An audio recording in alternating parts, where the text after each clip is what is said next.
Welcome back, ladies and gentlemen, to LCK Summer 2021. I'm Atlas, joined by Chronicler here for our final match of the week. T1 taking on DRX. And on paper, this might look like a nothing match, but actually, it has huge implications, especially for the top of the table. As, would you have guessed it, our 6th place team can still theoretically get into the round 1 bye by getting 2nd place. Afrika could theoretically still be 2nd place. It would take a lot, but it's still right now possible. The stars would need to align, but theoretically, it's all them. And that says a lot about also the perceived strength of the, now after Afrika, of course, getting their win, locked-in playoff teams, right? Where we have a situation where, even though Afrika could make it, I think they're also the least likely to actually make it. But T1 in particular, they want a swift 2-0 win. You want to look as strong as you possibly can, and most of all, you don't want to drop a game, because every single point in terms of the game score can end up being a deciding factor. No, it really, really does change a lot of things. We are going to check out some of our playoff contention statistics as we're checking it out once again. Probability for Nongshim is still leading the pack at close to 65%, but as you can see, after that Damwon Kia victory, they are moving closer and closer to the top. Remember, guys, them up against Live Sandbox is going to be an extraordinarily pivotal match. And look at that game score. Like, Damwon Kia, they get to 12 wins.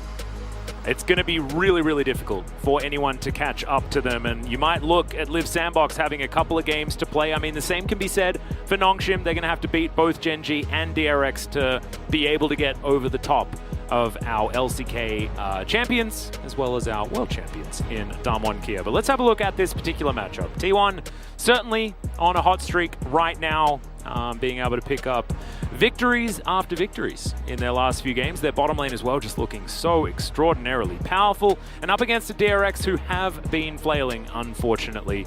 They managed to pick up that victory over Afrika. That's their only one for this particular round, but not quite good enough.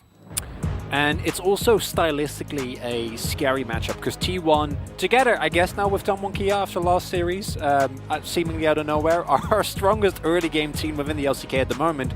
And their previous errors of kind of seemingly randomly giving up leads has all but disappeared, which means that now they get leads and then they play to those leads and then they win the game.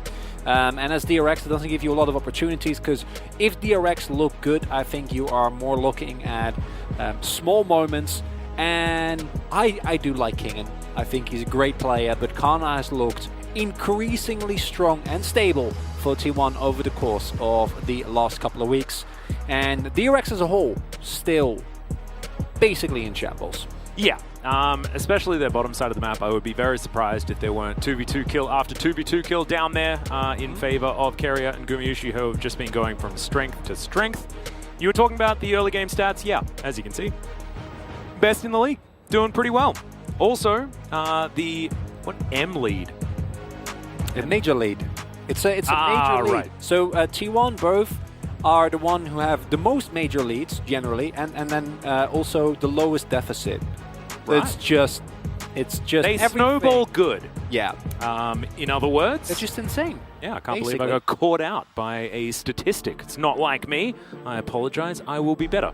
Let's have a look at the rosters, though. No changes here. I know there are still some people that are looking forward to seeing a potential Zeus there towards the top side of the map, but it's not going to be today. It is exactly the same roster that we have gotten used to over the last little while. The squad is looking very, very strong. I think Owner really settling in to his position in the jungle. His first debut was good, but not like the consistency that we're seeing from him now. And up against DRX, it should be pretty smooth sailing for T1, but of course the blue shell effect is certainly still on the table, and DRX are really going to have to try and pull out all the stops for this one. And it is a unenviable position if you are DRX facing off against a team that is as on fire as T1. If this was a T1, maybe halfway through the split, you'd be like, there's some angles. Right now, there's not a lot of angles, fortunately. And yeah, we do see here Pioshik, in terms of performing in comparison to the rest of his team, still does really well. Is able to do a lot of damage, and the games that they have won were straight up off the back of him and Kingen. But the problem is, I don't think that's going to be enough. And Ona has been so good about not necessarily getting himself fed. It's not similar to a player like Canyon, who, although we've seen him play more Lee and set up more, like also really likes to play for himself. Pina comes to mind, just farm for like 20 minutes and then carry. He sets up the rest of his team. He's one of the main reasons, as you pointed out, ever since his debut, who has just been pivotal in securing these early game leads for T1 that they then snowball out in such an incredibly impressive fashion. And as DRX, playing against T1 for a lot of the stronger teams in the league has been a huge challenge. And DRX, not part of the list. No, it's really, really difficult. Of course, Pyosik does like to head towards more scaling junglers the majority of the time, like you were talking about. Ona does focus on, more of the early game and getting that one to the best position possible. But the really disappointing part for DRX is the fact that, Pyosik also has highest damage percentage, highest kill participation. So even though he does like to farm and scale, the rest of his lanes don't really do anything while he's doing that. And it has led to only 2 match victories for DRX, who have very much struggled so far this season. Have looked a little bit better since the roster adjustment, theoretically. Jet coming in certainly feels like an upgrade here for this squad, but I don't know. I don't think it's going to be enough. Up against T1, it is an extraordinary uphill battle, but I think this is an opportunity for T1 to really solidify their play style and be extremely clean. I think we're not going to accept anything other than a 2-0 for T1. A 2-1 is not a victory for them, needing to get all of those points, but also needing to show that there aren't any weaknesses moving towards the playoffs. And just need to reiterate once again, top 3, extraordinarily important. Top 2 positions, get a bye, moving straight towards round 2 of the final and guaranteeing top 4. And if you get 3rd place, then you get to choose your opponent out of the 5th and 6th teams, which, if you have a look at the standings, pretty important, as it turns out. Yeah. It's less likely, but there is still a world where your 4th and 5th team will be Afrika or rather a Damwon Kia and Gen G, or Damwon Kia and T1. We could have or T1 Gen G. We could actually just start off the playoffs with T1 Gen G. That could be it. It's insane. That's actually super cool. It's beautiful. But it also means like you don't want that, so you want to get 3rd so you can pick Afrika and be on your merry way. I didn't really want to call them out like that, but it does feel like Afrika are clearly the underdog running towards playoffs. And it would not be the first time that we have seen on the wing. Afrika, I think at this point, are their own biggest enemies, because they lost against DRX and then promptly beat everyone else. Swiftly dispatch of Nongshim in a quick 0. So Afrika are just trying to get the even head-to-head with absolutely everyone. So that close. is the dream. 9-9, the dream. Yes. Ladies and gentlemen, that's what we're hoping for. 1-1, like across both splits or both rounds as well. That's the kind of symmetry that as Afrika is within your grasp. You just have to get it. They need to lose to both Harmalife Esports and KT Rolster, though, in order to do that. So we'll see whether they can manage it, as they are already confirmed in playoffs. So, theoretically, it's possible. Might be taking a bit of a rest. Is Diana going to be the final ban here on T1's side? A lot of junglers that they've taken off the board, plus that Aurelia. Now T1 with that first pick opportunity. Lee would be a really good one here. Yeah, pretty standard as well. Not giving away too much as far as what their draft is up to as well. Callista also available. It's just a Jay's first pick, though, isn't it? Okay. Lee, I think, is better, but I would not have been sure. Oh, Renekton was left up, so that's a pretty obvious first pick. Yeah. Are we going to see the slightly buffed Nidalee in the hands of Owner is the question. That sounds fun. It does, especially after the buffs. I think that she is able to get into Kitty Cat form and really do some damage. As we've got a Felios locked in. Felios Thresh just going to be taken away here by DRX. Is a nice pick into the Renekton, but also the opportunity for Gamisha and Carrier to do what we saw earlier, just lock in a Syndra as Owen just throws up his hands like, Yep. I don't know. He's like, I don't know. I don't know what to pick. It's What is whatever. it? Please tell me. What do I do? Well, he's got 4 seconds to choose. Huh? He's decided he doesn't Is there an want issue? To. We Ah. had a little bit of a problem there, and he's like, it wasn't me. It wasn't my fault. I can't do anything. We're just sitting here like, wait, is he not going to pick anything? But he couldn't. He couldn't. Might have had a slight client issue. Oh, no, there's someone's PC actually just died, so he must have just been dropped. So, Yep. June, unfortunately, yep. We've spoken about screen issues before. Those, you need a screen. You also need your computer to be on in order to play. So there's some deep knowledge from Atlas Really there good. for you, really dropping the bombs. Yeah, I wasn't ready. Yeah. You fun. also need a keyboard and a mouse, as it turns out. Stay tuned for the next episode of the Pog State. If you're missing out on a keyboard or a mouse, we may be able to have you covered. I wonder if there Preview. ever will be a controller play, because like it doesn't seem like that should be a thing, but then people find a way. We did have a what is it? The trackball mouse, right? Yeah, the trackball mouse. Remember that? Who was that? Curb? Curb, that's the Yeah. guy. That was a long time remember. ago. A very long, yeah. I don't even remember actually seeing Curb play with a track. I remember reading about it on Oh, no, I don't know if- I remember watching it over and over again. I couldn't quite remember who he was, but I remember the zoom-ins on the trackball all the time. Because it was so strange. Nobody else, of course, did it. But he was very, very good. So sometimes, you grow up playing on trackball mouse, you're having a good time. I remember, using one when I was a kid and, trying to play the, DOS games and stuff like that. This is certainly a bit of boomer talk here, but it's so hard. It is really, really hard to make it work properly. Oh, man. Just did not quite have the hand-eye coordination for trackball. I can imagine. There's a reason why they're not very popular. Even though, if I remember correctly, ergonomically speaking, they're great. Apparently, yeah. So I've heard. I'm, just not of that opinion. But that's fine. We're not going to give him a trackball. It's just going to be a computer that's on, hopefully, that we're going to get to. And then we'll be back into this draft as soon as possible. So far, of course, we have a first pick for Renekton and a follow-up of Aphelios Thresh. Some pretty standard stuff. Xin Zhao and Diana, both of them banned away. So Lee Sin going to be very, very high priority, unless that Nidalee, like we were talking about, is going to be opted into here on the T1 side. I would honestly love Nidalee.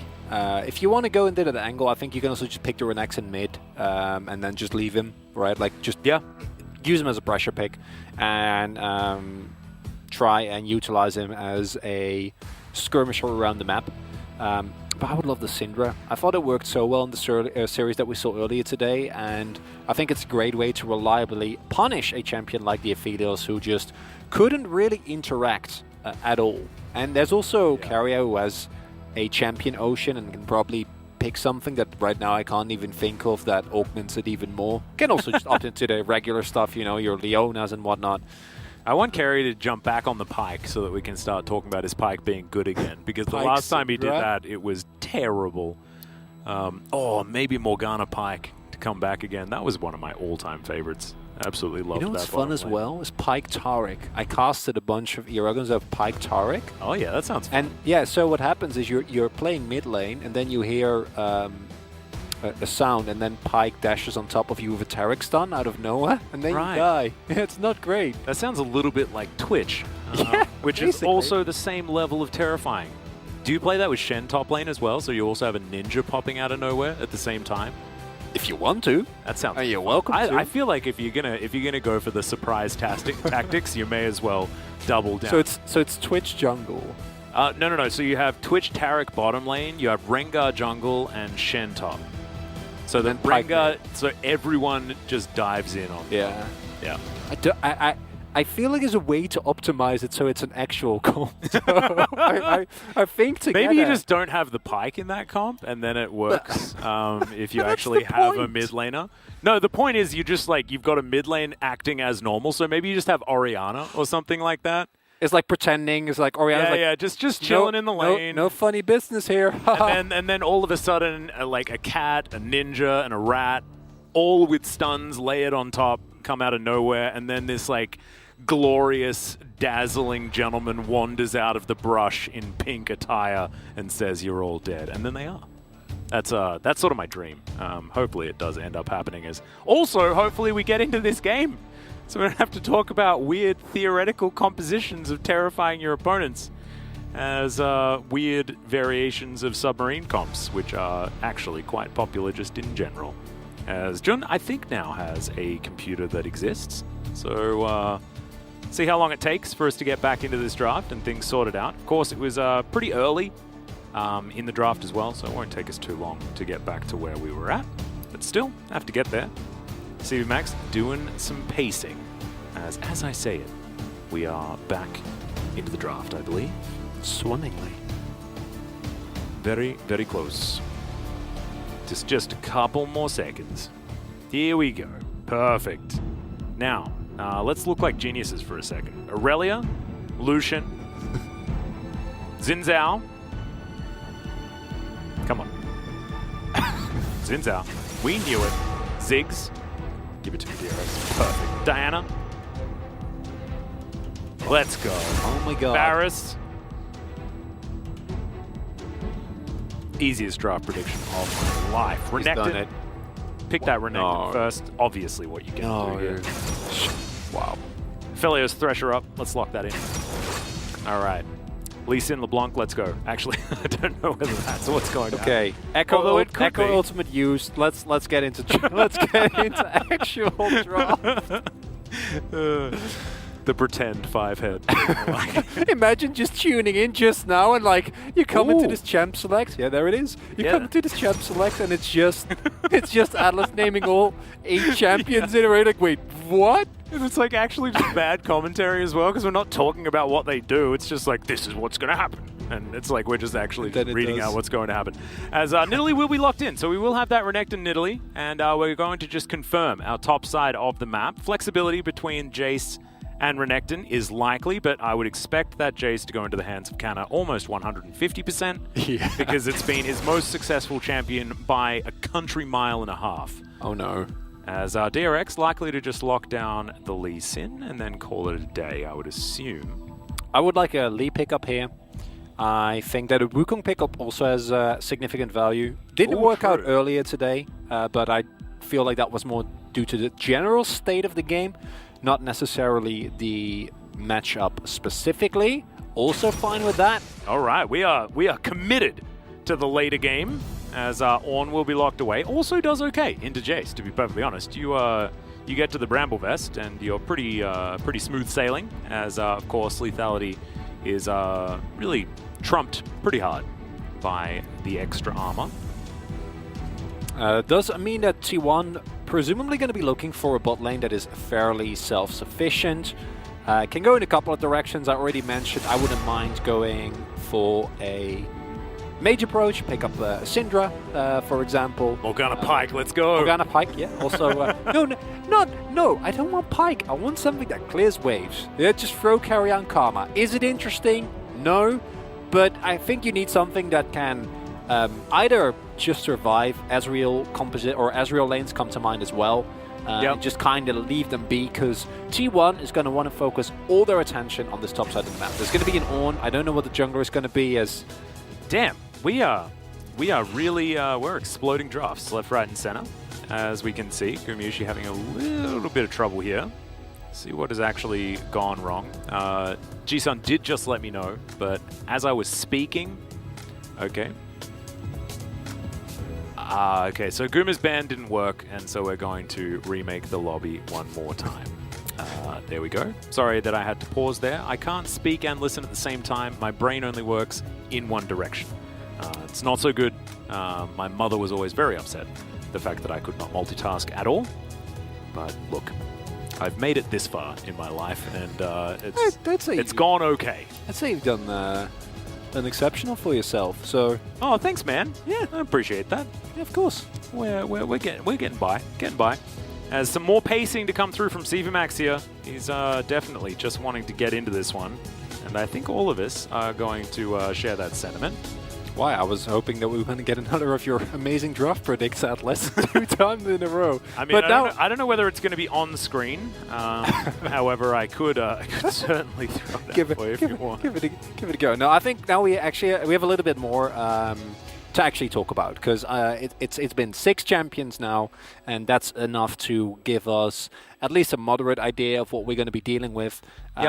I'd imagine as DRX you have 2 avenues for you now, and neither of them are looking too hot. You can either opt into a relatively powerful mid-jungle duo and try to contest early game with T1. The problem with that is that their top side is insane. Jace is definitely going to have prio.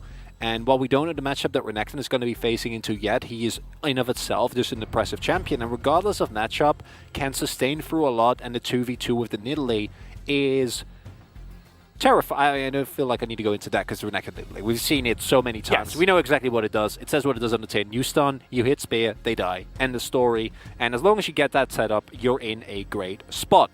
So all that being given is then your other option as DRX to say, okay, maybe we go for something more defensive. But then you're going to have the situation that we saw Gen G run into earlier today, where they have... No, we're not going to do it. Do you want to go this time? I mean, you could take it if you'd like to.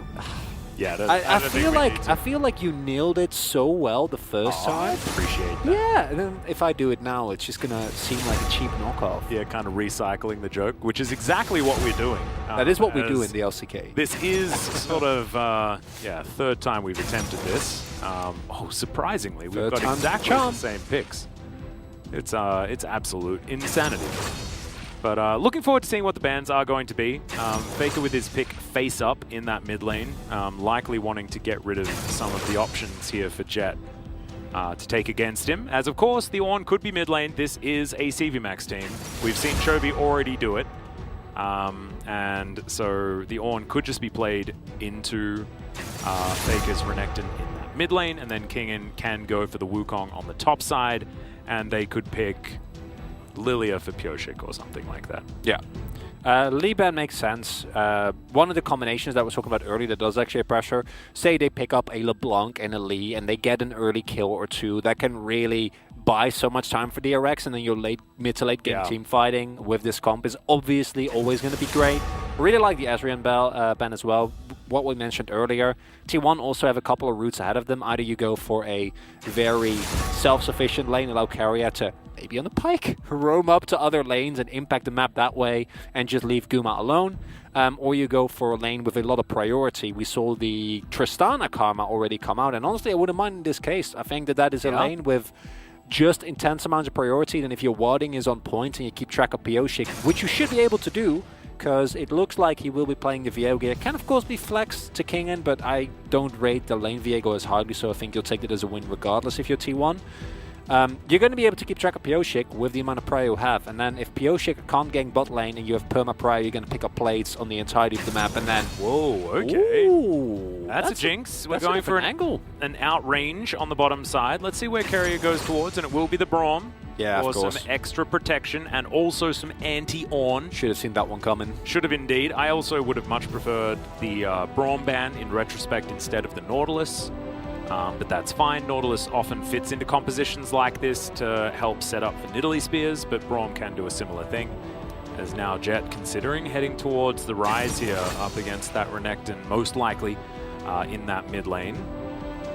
Yeah, the Nautilus ban in isolation makes sense. Of course, a nice pick into the Thresh that you pick face up, but I don't know if that's enough reason for you to really be worried, because now one of the key things about this composition is that you have great engage with Ornn, and when that gets mitigated, it's not impossible. We've seen Ornns like find really nice angles to still get the charges off, but then we've seen Rich with the throwing the ram the opposite direction and then pegging it into the team, and that worked out really well. But I do like the mind games between the Unbreakable and the Call of the Forge God, right? Like, you've actually got this thing where if the door is available, then you can't throw out the ult. But if you manage to draw out the door, then you can ult, you know? And I like that. But then you look at Nidalee Jace on the enemy team, you're like, when is the door actually going to be up? True. Right? Or rather, if you are playing into that, it's like... just dodge it, forehead. Yeah. I don't know. I think it's a really rough one. It is a similar tale to what we saw earlier today, right? From Gen G, where they are basically at the mercy of T1. Yeah. Which I don't think is a great space to be. However, if you know Rush 20 this comp, that's splendid. They will just roll over you. Like, DRX, they're playing the long game. They're like, we are scaling, and you best believe I'm going to be talking about it like 5,000 gold. Is that going to be enough? Can they get past that deficit? Are they actually behind Chronicler? Can you tell me? And the answer is probably going to be no. As we are really struggling to actually get the game going, ladies and gentlemen, as we are going to be straight into a pause.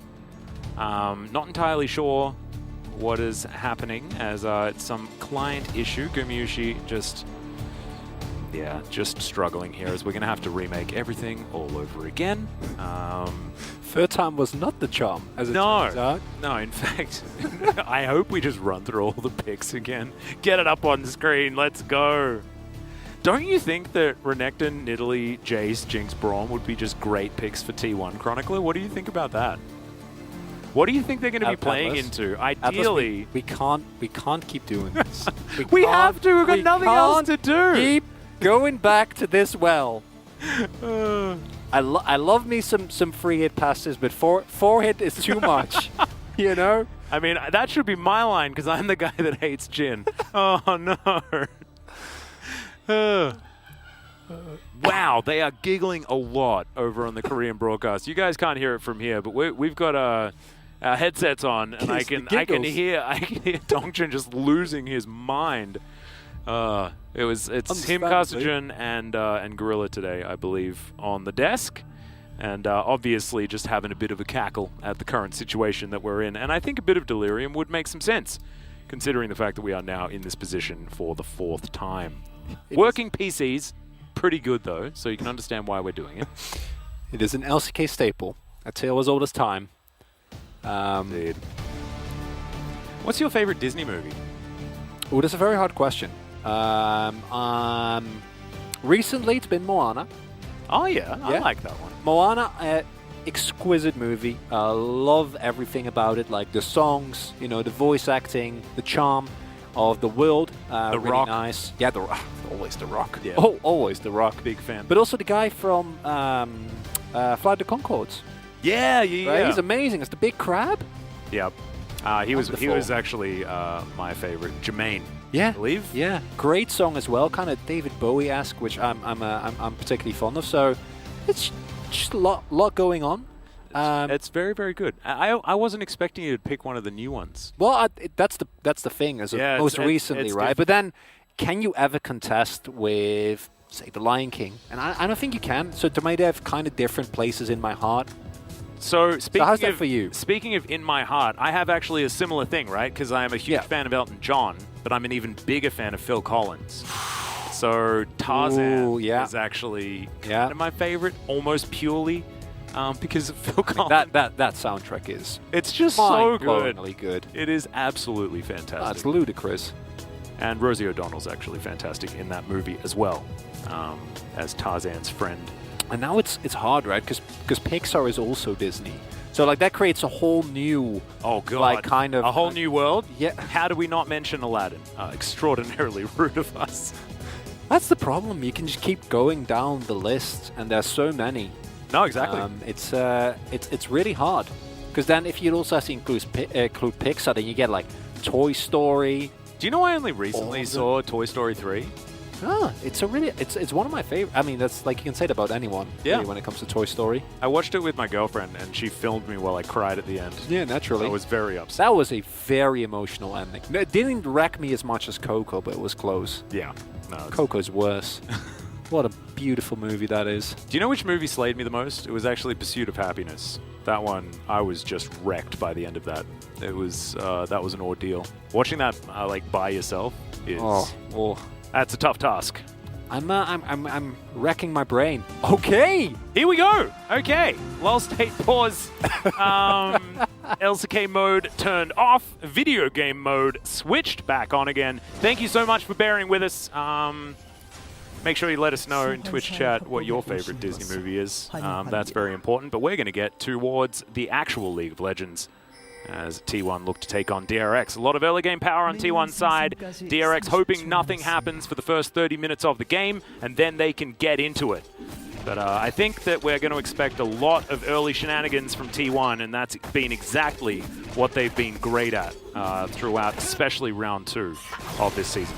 And it's not impossible for DRX to find plays, because they do still have decent setup. Between the Thresh and the Ryze, Pioshik can actually play through some of his lanes if they overextend, if they get greedy for a play, because while there is considerable amount of early game power, just with the lockdown and like maybe Pioshik picking up an early kill, right, and getting a reset, picking up another one, and then your skirmishes become much more lopsided. You can find a nice death sentence and go from there, but that is already reliant on T1 either not respecting or walking into fog or not having prio, and all those things seem relatively unlikely, and that's why like, I'm loving these wards, because the one factor that you don't control, and the one factor that can actually mess up the early game power that you should have, is if Pioshik goes for a unorthodox early pathing and suddenly shows up in the lane. Yeah. And the moment he gets spotted on that ward, they're going to know what he is going to be up to,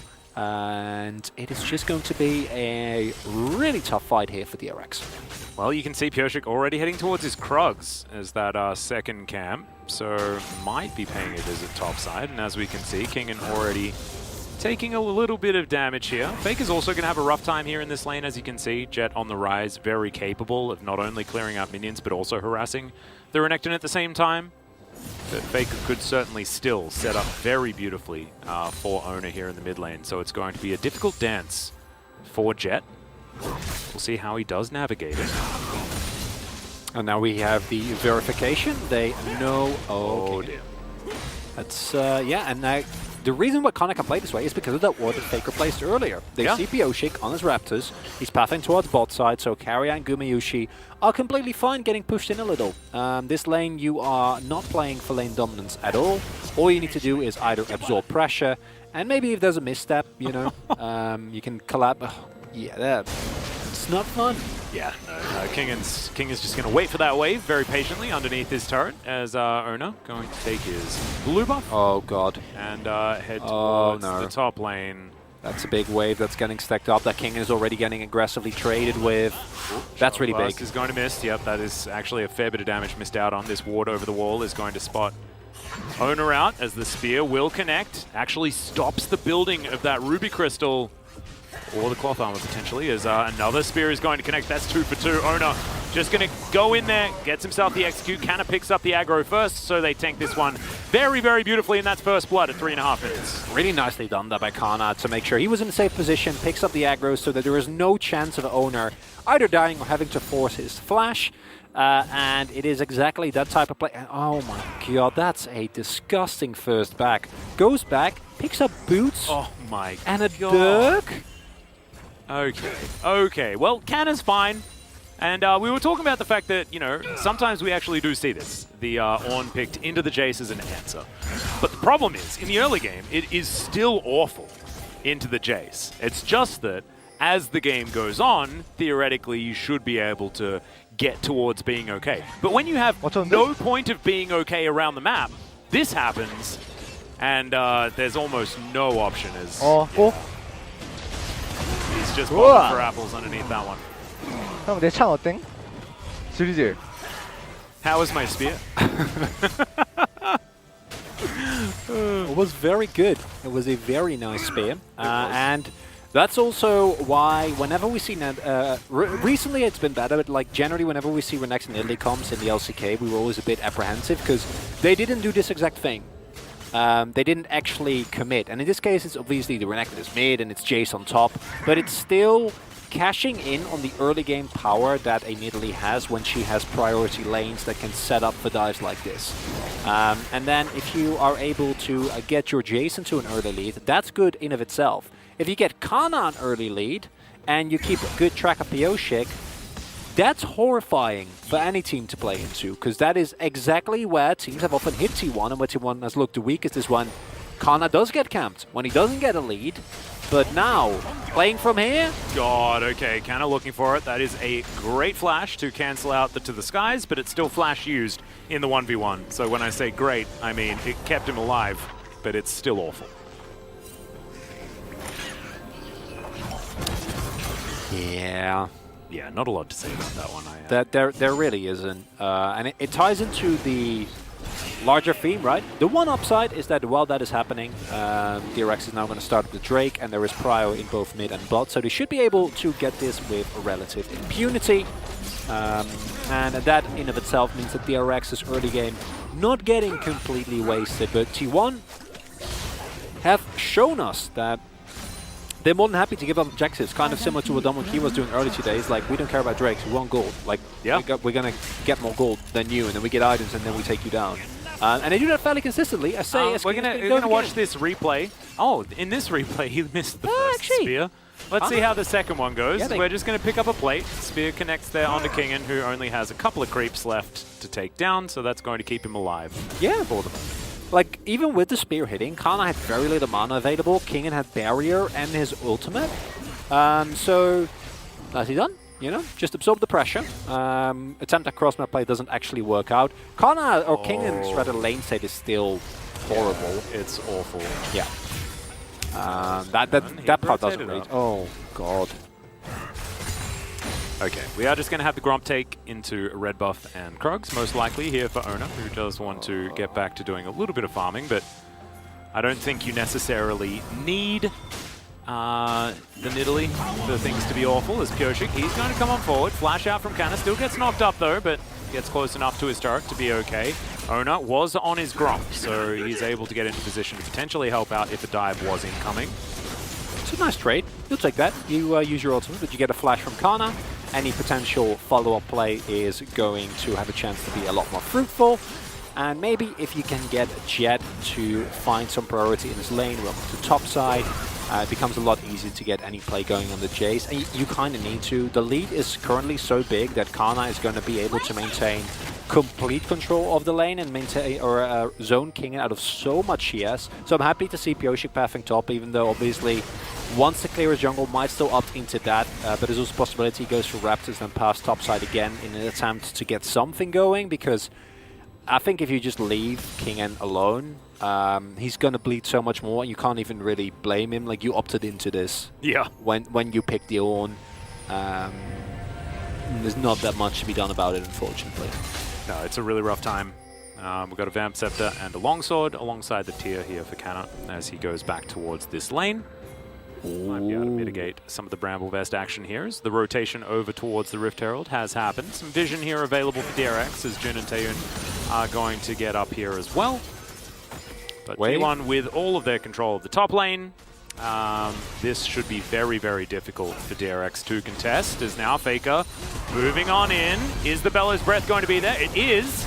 Can they actually lock down the Ornn, though, is the question. Is Faker looking to get out? Heartbreaker comes on through, as that's a huge Realm Warp to get DRX up here, and the Jace is going to get taken down. Brilliant hook comes through as a Super Mega Death Rocket picked up. Shout out to Jonas Strong there for just getting the swift pan over to watch that one happen. So a bit of an answer there from T1 in form of the Jinx, but the Realm Warp worked out beautifully. Yeah, really nicely done. Great read from DRX, and it was, of course, it was a fairly obvious play, right? Like T1 trying going on the King, who doesn't have flash available, doesn't have his ultimate, but using the power of that Realm Warp so expertly. And I think the moment that King gets underneath his turret, your stun doesn't work out, the Bellows Breath gets him out. You just kind of let it go. They don't want to go for that and get punished appropriately. That kill from Guma is actually really big, because if that doesn't come through, Kingen can just back, immediately teleport in, and I don't think this ever works out as Speaking of things working out, Hook is going to go wide here from Jun as in goes Faker. They're on a ward, so DRX knows that this is happening. Ona's going to be able to pick up the Eye of the Herald, though, and T1 are like, no, we're not going to fight for this. We've managed to get exactly what we wanted, and we will now back away. Teleport from Ornn gets him down towards that bottom side of the map to try and catch back up in whichever way he can. You can see Kana back to work on that top side. still at a 20 CS advantage. Taeyeon in this mid lane, as we've got a lot of things sort of mixing around here, but Owner, it looks like, is just wanting to drop down Shelly. Jet might be in trouble. Does have Flash, almost has Teleport up as well. And is Rise. should be able to clear out this wave very quickly. So it's going to be fine. Goodbye. Yeah, that's Rise wave clear once he's had a back or two. So, really nicely done. No possibility for a big Herald play either. And this response is actually really nicely all in all, I'd personally say, from DRX. Because King staying alive here, like when this dive does come through, you just get blown up, right? There's no way for the rest of your team to join. There was not really a collapse possibility as well. Really big is that while this was happening, at the very early part, this is really, really important. Because if this kill doesn't happen, DRX might just immediately go and rotate towards that Rift Herald, and there's nothing that T1 can do. So Gumayushi picking up the kill, one is huge. Secondly, when T1 left, their bot wave was pushing into their own turret. And then that teleport from King and actually meant that, like, that didn't lead to, because that would have been so many resources getting wasted. You saw how big that wave was that was being stacked up as it bounced away from the turret. So all in all, in terms of like raw gold, DRX actually do kind of nicely, right? They find the 2 kills. Yeah, they give up Kingen, but he then is able to catch up a little bit more in his matchup thanks to that nice TP. And at the end, it's a small lead for T1. They will be able to make it bigger once they do find this Herald, but Kingen is a bit tankier now. That's a great knock-up, though, as Canna doesn't have Flash, and he just gets taken down. Bopped before the Ram even makes his way in, as now Owner, he might actually just throw down the Herald and try and take down this turret. He should be able to do so. It's giving a lot of gold over towards him as the Flame Choppers go down. Good flash there from Jet. Gets him out of the way as the turret continues to get tanked by Carrier, and he's very close to dies to that one. And yep, that is Owner grabbing all of that gold. Is now Faker close to getting dove here by Jun and Taeyeon. There's the box. The hook is going to connect as well, as Faker will just be taken out by the duo, as Owner's just taking things into his own hands here towards the top side, as Shelly will get yet another charge. This game is slowly but surely devolving a little bit here, Chronicle. Remember, when you said, Atlas, in Champ Select, we need to see a clean 2-0. Anything less is not enough. Well, if we hold T1 to that standard, this is not the game that you want to play. A lot of objectives being given up, and this is the right idea from Kana, but you can't do that at all. Going for that poke is nice, but then pathing towards the turret is not something you can ever get away with. Can also just sit in range and give a little bit more time, and Faker also not respecting the fact that, yeah, he's a Renekton, he's pretty strong, but you're still fighting 1v2 into an Aphelios Thresh. That's not something that's ever going to work out for you. And with that gold on the first turret being picked up, it's not a complete disaster, but the reverse turret gets found in the bot side by DRX. You don't actually get the top side turret, and as T1, I still think that their composition is going to allow them to have so much power around the next 10 to 15 minutes, and even after the UV Jinx, right? So you have like late game insurance. If everything else fails, just try to allow Guma to play the game as much as you possibly can, because he still has incredible range into a composition that, especially when you cancel the Ornn ult, might have a hard time getting reliably on top of him with the Brom there as well. But it's not the look you want with a composition like this, and it's also an argument as to why these comps are kind of risky. Yeah. Because you do need to make plays, and then you see sometimes knowing that you need to make plays, make players do subpar things. Yeah. Yeah. Well, here's the Ornn. Canna not going to get hit by it this time around, but we are running out of minions, and Kingen utilizing that ultimate to clear the minion wave. Very, very smart. Avoids yet another dive, and it's going to get harder and harder to do this to the Ornn as the game goes on, right? And T1 still wanting to make sure that they keep Kingen behind, but he's catching up quite nicely, actually. Closed that gap by about 10 CS. Is Pyosik going to come through and steal away this red buff? Sorry, blue buff. Canna down here on the bottom side. The reason why they had to give that one up is because the Jace will be able to grab a free turret, but the same thing should be answered for. The spear not going to connect. Owner thinking about trying to fight against Kingen here is T1 trying to get something based on the fact that there is an extra investment there on the top side of the map, but DRX with a lot of answers here to what T1 are doing. The key thing here is that DRX's comp is exceptional at turtling. Between the rise that allows you to randomly rotate to objectives, say if a Baron take comes through by T1 and they're a little bit greedy in how they set it up, you can be there momentarily. The hard engage is great. Yes, they need to respect the Ornn, or rather the Braum, who's able to stop the ultimate from King, but if you can play around that, you still have reliable long-range engage with the pick potential from a Death Sentence or a possible play from Jet. And as T1, your siege is incredible because you have so much reliable poke, but then you do actually need to set up well-round objectives, because if you don't know where everyone on DRX is, if you can't utilize your range and you just get jumped on, it's very easy for you to just straight up lose fights. Even with the minute gold lead that you have right now, and I don't think you can give up another Drake. Pyosik going to get jumped on. Heartbreak is his way out. The flash is going to be there as that spear is dodged. The Lantern going to be taken here by Jun. I don't know whether Pyosik did want to get that far out, but now he has the opportunity of heading back if he wants to. Shirley could be the option here for T1 to continue their onslaught onto the structures. Could certainly help them out, especially with breaking this mid-outer turret, as Jun's going to make his way through, gets that ward down. Immediately it is stopped as Shock Blast lands onto the Thresh, and it looks like DRX want to fight for this one. Teleport to come through. The hook is going to land immediately onto Faker as the Flay comes back. Jun going to have to go golden there as it's a decent knock-up, but Carrier has the door as the spear is going to connect onto Jet, and the poke is coming through as well. The dive onto Taehoon is fantastic as Super Mega Death Rocket not going to land, but that's only because he's dead. Now Jet's in trouble. Oh, the flash to get out of the way of the spear. Carrier goes golden at just the right moment, and the rest of T1 are going to move forward. The health bars are so low. Imagine if the Super Mega Death Rocket was still there as Canna. He really wants to find these lower health members, but this should be 2 turrets, if not more, from T1, especially if they can stop some of these backs. Oh, that rocket almost extraordinarily scary, as if this was, you know, a crit and maybe a bit more items. Jinx could have just got a lot of value there, but not going to happen as they grab 2 turrets for this one. That's a nightmare scenario late game, because then it's like the Gume Yushi gets splash and everyone just dies. But this early in the game, that was smooth. Nice, very nicely done. Poke her in the eye on her way past. And what we see there is a key thing, which is that already at this point in the game, the DRX comp can actually teamfight really well. And T1 have played these type of compositions so many times, so you see they actually know how to keep this from devolving into a straight-up 5v5, even though there's 5 members on both sides, because they weave back and forth. Try to hit as many of your spears and or shock blast before you actually commit. Because once Faker goes in, there's no getting out, right? He's going to have to use his slice and dice to just get on top of the enemy backline.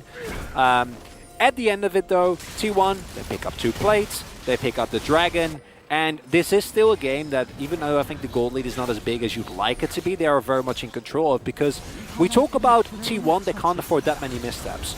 The same can be said for DRX, because, like, walk into 1 spear in the mid game and, like, your objective is gone.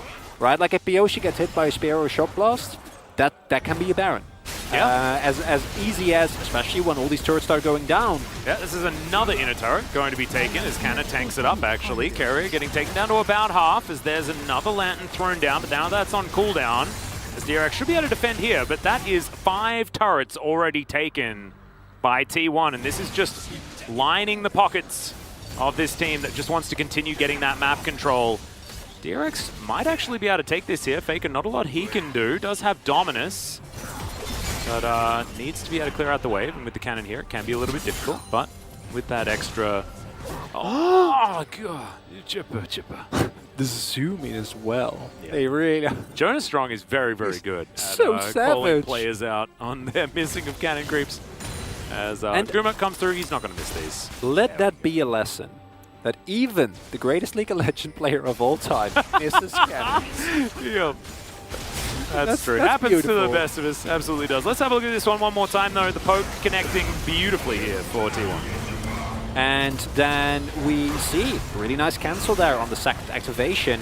And everyone on T1 is like they're moving back and forth. And then once the kill actually does come through, they can move forward with a little bit less fear in their hearts. However, I think that is actually really nicely played here from DRX as well, right? Eventually their health bars get too low. They're still working with a relative deficit.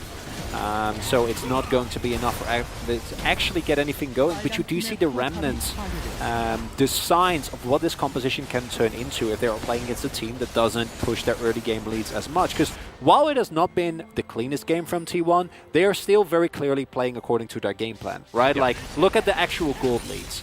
Renekton might not be the furthest ahead, but in this comp, at the beginning of the game, he's going to be set up for either Jace from Italy, and in the late game, he is just going to stand next to Gumayushi and press W on anyone that comes close, and that's the job. That is doing your job. Absolutely. That's enough. Or, you know, get into the back line and, again, set up for either Kana or Owner to do the actual damage. So, not the end of the world, especially once it's 2 items. He's going to be relatively beefy. Expect him to opt into more tanky items after that, if we do get that far, because now gold lead slowly starting to get bigger. More mountain stacking from T1 would give their comp some added beefiness, and Gumayushi is currently sitting on 2-0. And Fed Jinxes have a way of running away with games without too much of a hitch. And also works very, very well with poke compositions, right? Because you're not only sustained DPS, but you're also poke. Super Mega Death Rocket, after a Shock Blast lands or a big Spear lands, could just be a dead member of DRX. And then their game plan falls apart because they want the 5v5. They want to get all of their pieces working together in conjunction with one another. And it's going to be off the back of things like Realm Warp plays and stuff like that, because they do get outranged pretty severely by T1, like you've already stated. And I love that you talk about the fact that T1 do rely on so much setup, because it illustrates why they played the early stages of this game out the way they did. They gave up 2 Drakes in order to take as many turrets as possible, and then they focus on getting Heralds, even if it was Shirley, right? They invest into getting that so that they can break down this mid turret. And the more pressure that they have on DRX means the more access to the river they have to guarantee that they do get that setup. There's a couple of steps to becoming better, right? And what T1, like, they're going up the ladder. First is having your comp but not knowing how to play it. And legitimate, that we've seen it happen a lot. Not specifically with T1, but more teams in general. And then secondly comes playing out your comp but still having some minor mistakes. In this case, Kana getting a little bit greedy for the execution. Ooh. They find the hook. Yeah, good hook is going to land on a carrier, but I bet it's Brock. Okay. Not going to get played over the wall, and he has a door. He's fine. And then I would rather see players make mistake trying to advance the game plan that they have opted into with their composition. Then I would see them not go for any plays, and then nothing happens, and then they lose the game by default. Which again, it shouldn't happen. But this is the LCK, and we have seen that countless times. And of course, it's not as good as executing your game plan flawlessly. But got to break some eggs to make an omelet.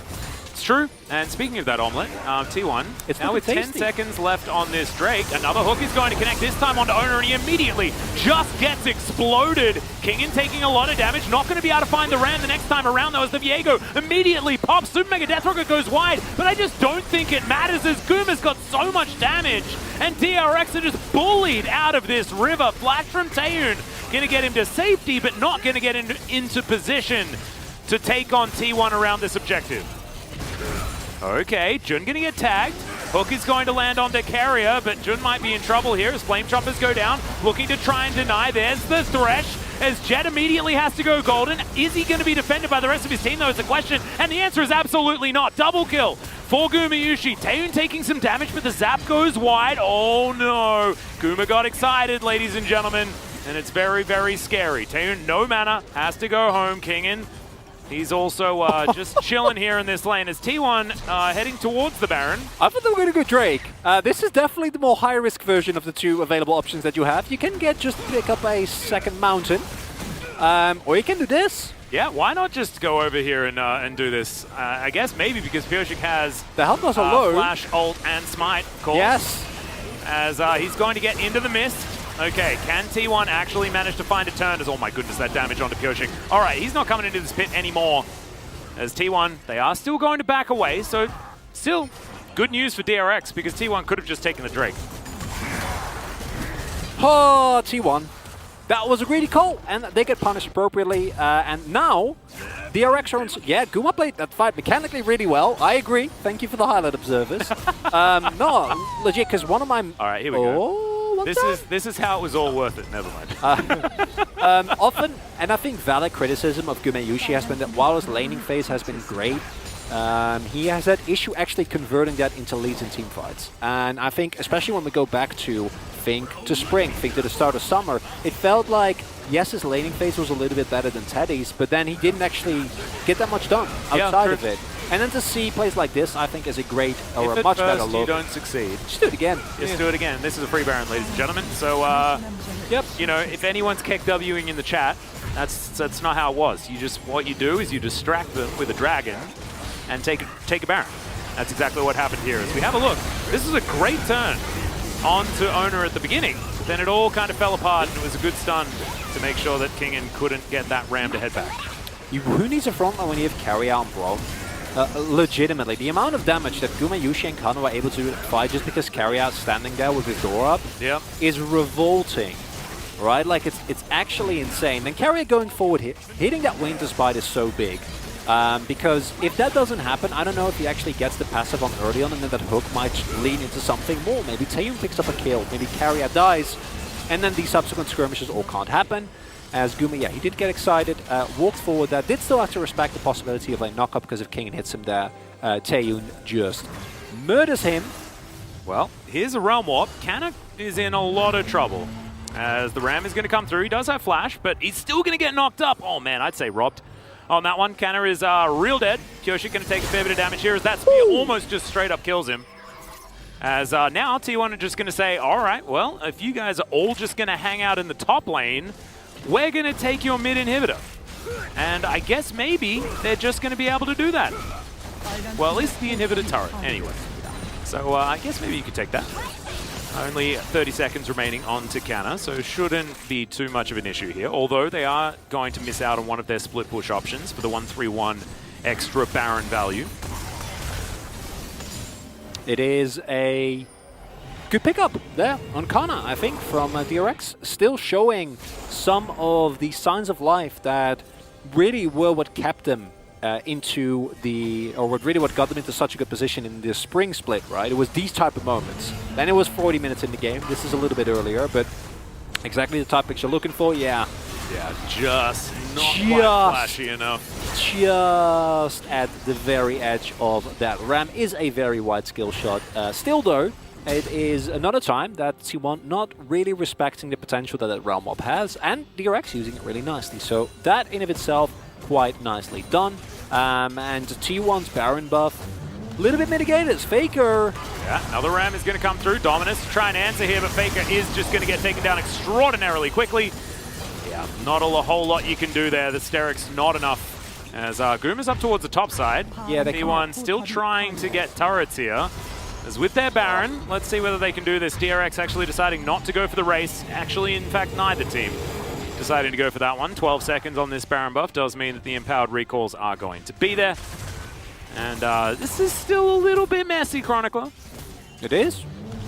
And it is a relative lack of vision, and it's because this has been such a messy game.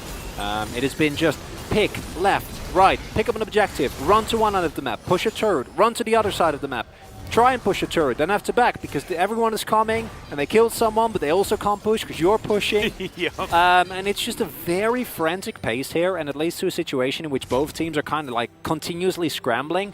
The DRX are the ones who are just, we are a team. We band together, we're 5 people, we're gonna run around. Maybe we put Jet in the side lane if he has teleport a little bit, but we also need the hitchhiker right with him anytime we want to make an actual play. Yeah. Because we need that Realm Warp. I mean, Jet just sets up the Thunderdome and then they know that they're doing battle. That's how it works. Yes. Every time that Realm Warp comes out, it's like, oh, it's fighting time. And they're in there. So it's a great way of communicating with your team. Circle comes out, we do battle. As DRX now, in this mid lane, going to do a bit of ping pong. And as Goomer is huge. Yeah, because of that greed earlier on, there is now a full opportunity. Light Vigil is going to connect onto Goomer there. But he does create a lot of distance between himself. Carrier going to try and get himself in front of Jet as well, who goes golden immediately. The Rune Prison doesn't do enough as the Jace falls down and DRX decide that they just want to disengage. 4v5 is dangerous here for T1, as you're exactly right. This is Mountain Soul Point, and Guma still stepping forward. Spear connects onto Jern, and this is the last remaining poke form that they have outside of Super Mega Death Rocket, I guess, in Ona. And then Italy really does have to get this one done, as DRX are just going to back away. The health bar is too low. They are going to forfeit the Drake. They get away with it, but man, that's a nil bar. And it goes back to T1 getting greedy for the Baron early on, which we keep going back to it because it's such a pivotal moment, because in this time they get away with it. And it's fine. Yeah, Kana dies. But you're able to still get the Drake, you're able to deny the soul point, because your Pokemon becomes so much less strong the moment that soul actually comes down, right? For DRX, and DRX's teamfight is still impeccable.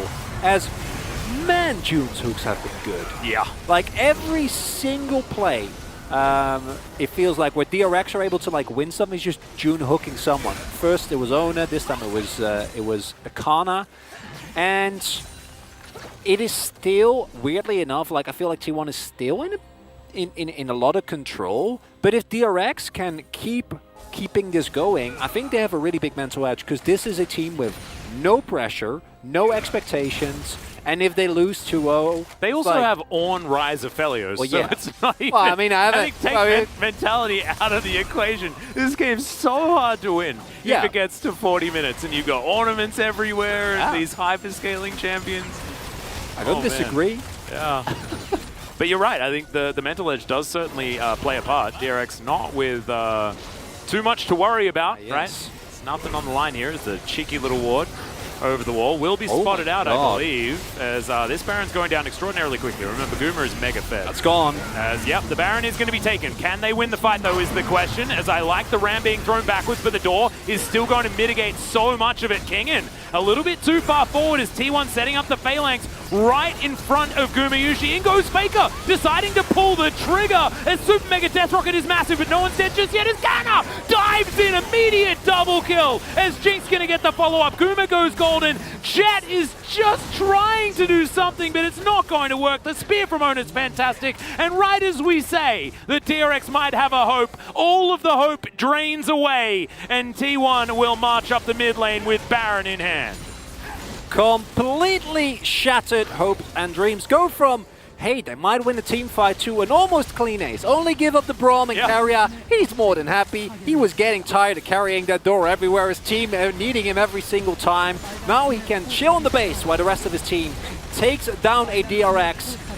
It was not the cleanest game, but it did show us what the early game power and macro of T1 really is all about. Yeah, and that honestly just looked like, all right, guys, we've had enough of this. It's time to go. They make a decisive call, get on that Baron.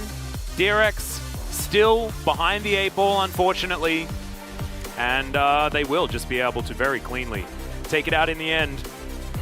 I love that as soon as we felt the need to start talking about the scaling factor, it had to then be the exact moment that T1 makes it all irrelevant. It's just done. It's just immediately done.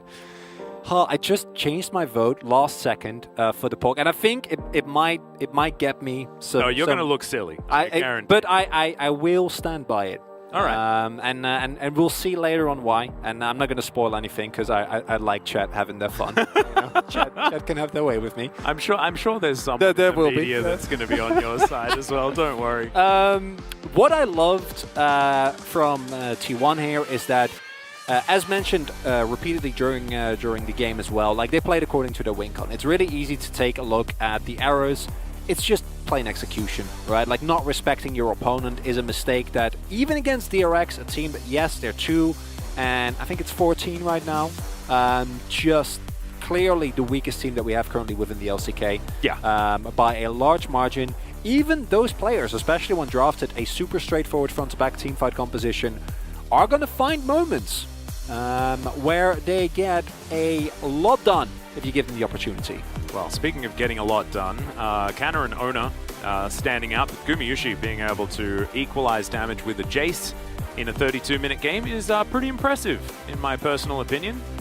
I feel like he was playing very, very well. It was insane. But also given so much room by Carrier, by Faker as well, you know, standing in front, making sure that he had all of the peel required But still, I think that there were some definite down moments there for T1. They need to tidy it up, moving it into Game 2. But a win is a win, ladies and gentlemen. We'll see whether they can do it again right after the break.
야, 상대가 잘라먹기 잘한다 근데 집중해야겠다. 심한 듯. 야 이거 일단 밀어.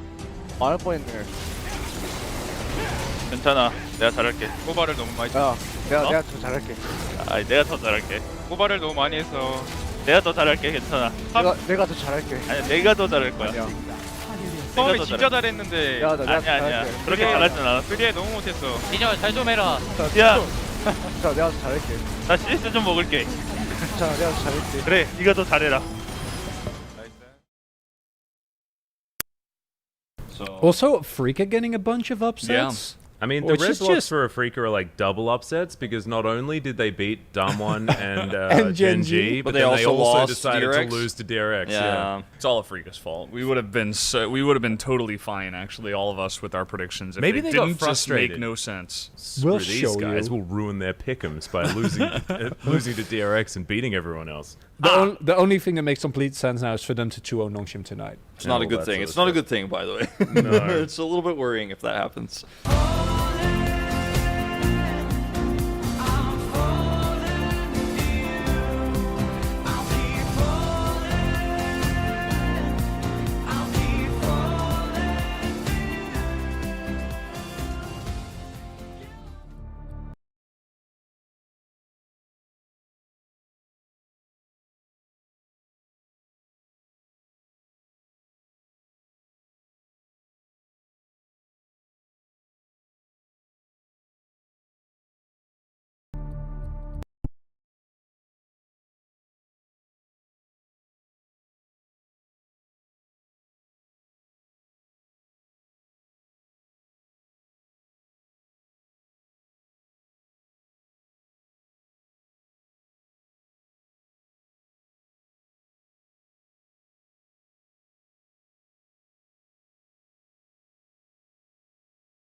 Hello and welcome back to the LCK Analyst Desk. T1 grabs a victory over DRX in Game 1. We had Renekton, Italy, Jace, Jinx comp completed by T1. Huge amount of poke value secured.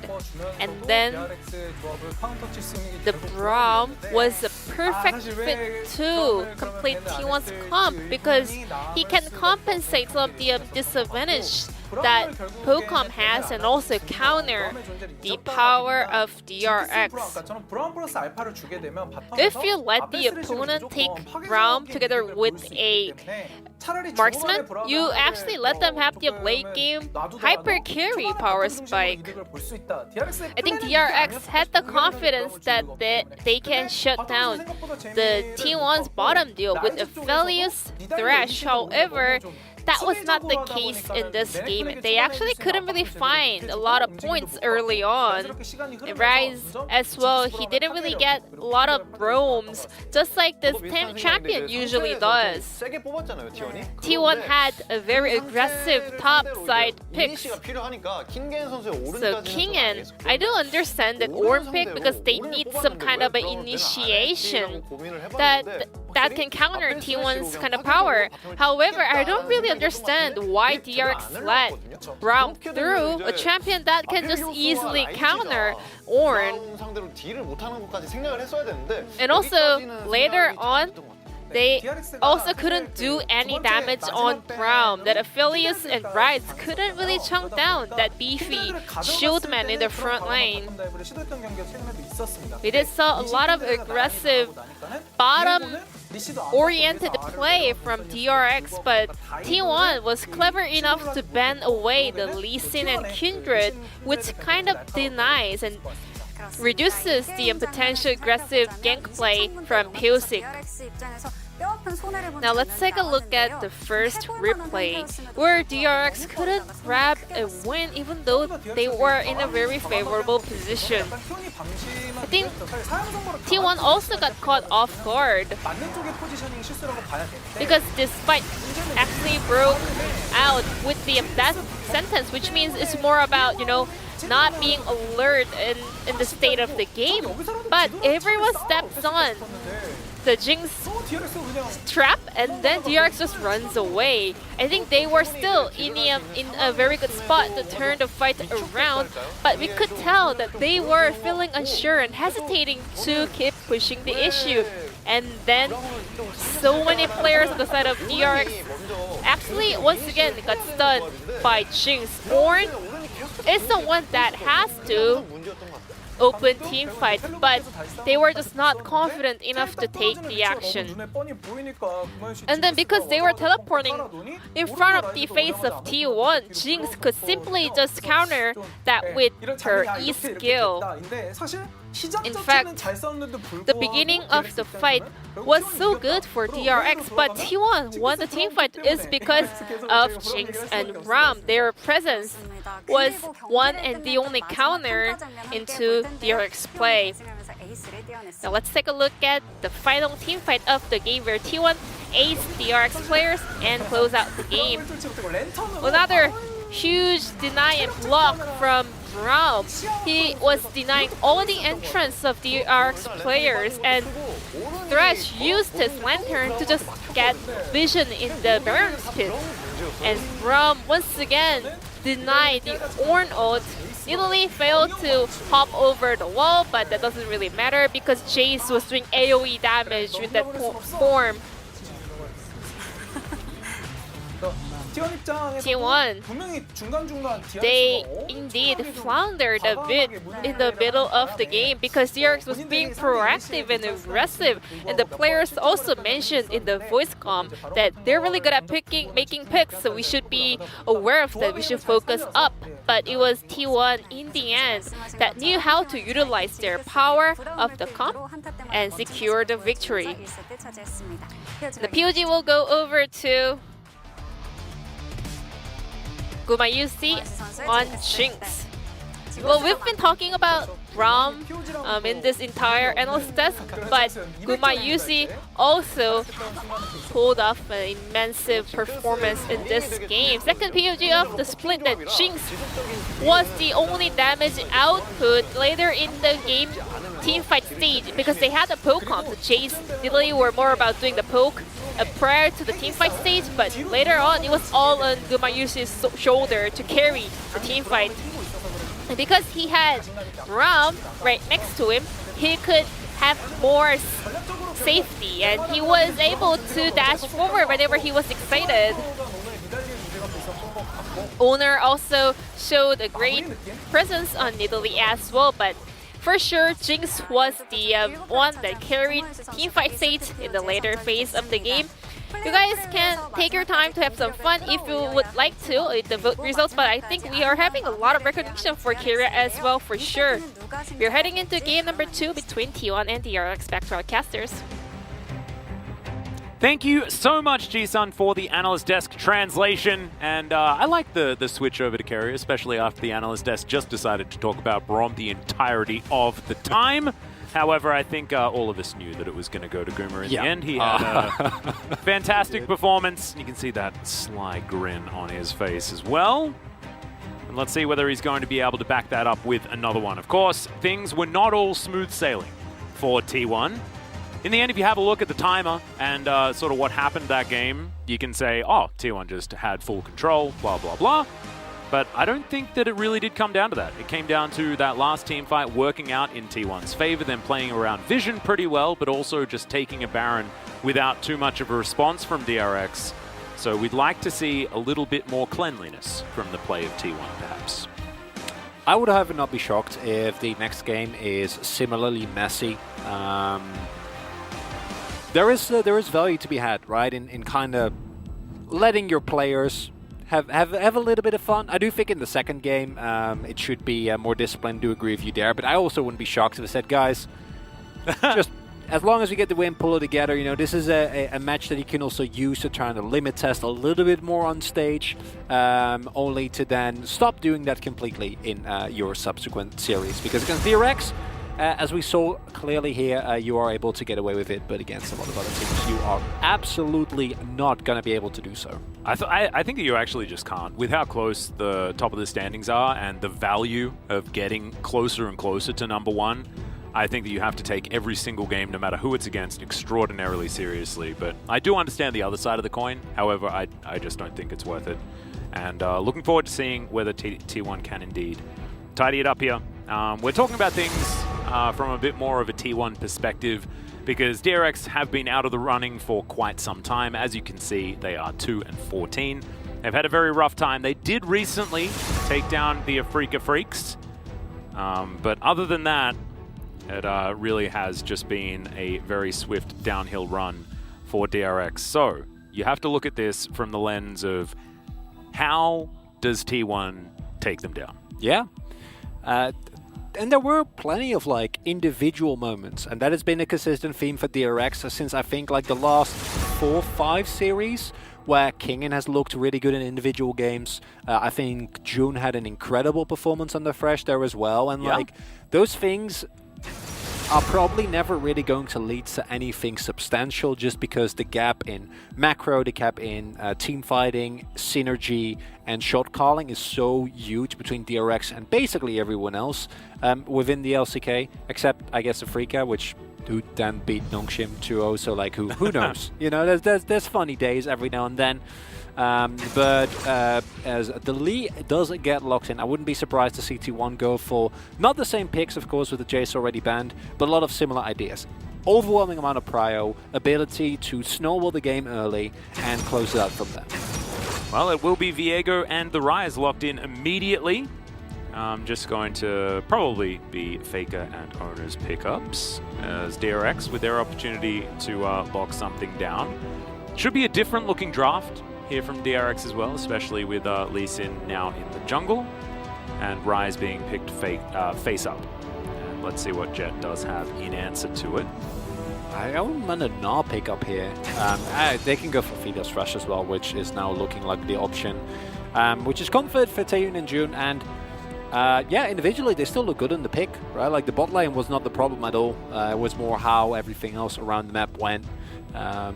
But I would not be shocked if we see T1 R3 a Gnar here and then ban away a counter or two, because that has generally been Kana's go-to when his Jace does get banned. Can also go into a different direction, of course. You can lock in something like the Varus, which does nicely into the Aphelios, and you can combine with a lot of different AD carries, or supports rather. So a couple of angles available for T1 here. I think it would be okay to pick up the Gnar and then take away counter pick options as well. Yeah, exactly. Yeah, just ban out one or two of the more egregious counters. Yep. Gangplank, of course, being the first one that you have to deal with, especially when you're up against Kingen. I would expect that one to leave. Yeah, wouldn't mind that. As for T1, you now have a little bit less raw skirmishing power than you had with the previous comp. Also, obviously, a little less poke, but you gain an incredible amount of team fight power back for that. Your skirmishing is still okay if you can utilize the Viego resets champion that can just pop off from seemingly out of nowhere. We saw Rascal do it, of course, in the previous series. And I like the Cannon ban, because Cannon has historically been a great pick into the Gnar, both in terms of laning, out-trading the Gnar in terms of ranged power trades, but then also a great deterrent for Gnar to try and jump in, which is a lot harder when there is a Slicing Maelstrom, as there is indeed the Varus ban. And Cannon also just generally been rising in prio, right? See the champion more and more. T1 have free, not necessarily melee, but very short-range characters, so ban makes a lot of sense. Yeah, LeBlanc actually going to be taken away here, as Faker is going to take one of the bans. So the Gangplank that I was talking about, still going to be up and available for DRX. With Lee Sin, maybe wanting to look more towards the AP variety of damage. Get rid of a bit of that, just to allow for a little bit of a better damage range and a bit more value on your steel caps, as Jinx is going to be taken away from Guma. I think Ashe would be absolutely fine. Yeah, I really like Ashe. It's a good pick into the Pioshik, or into the Aphelios rather. It is combinable with a number of supports. You can still pick up a Braum here later on. That generally goes well into any matchup, especially when combined with the Ashe. This frees up carry out a lot more. Does mean that the pressure from the bot side is going to be very minimal. Yeah, we're likely going to see a last pick Leona, I assume, from T1. As Taehyun's hovering the Draven. Highly doubt that that's actually going to be locked in, as we're deciding on some solo lanes. That's the Gangplank that I was talking about before. Not exactly a surprise. Kingen likes the pick, also goes well into the Gnar, as we've seen many, many times. Now, what is Jet going to be playing? Orianna, certainly a good option here. And that is a Nidalee, as it looks like we're going to have a mid-Lee Sin. Yeah, okay, that's a way to add a little bit of damage range to your composition.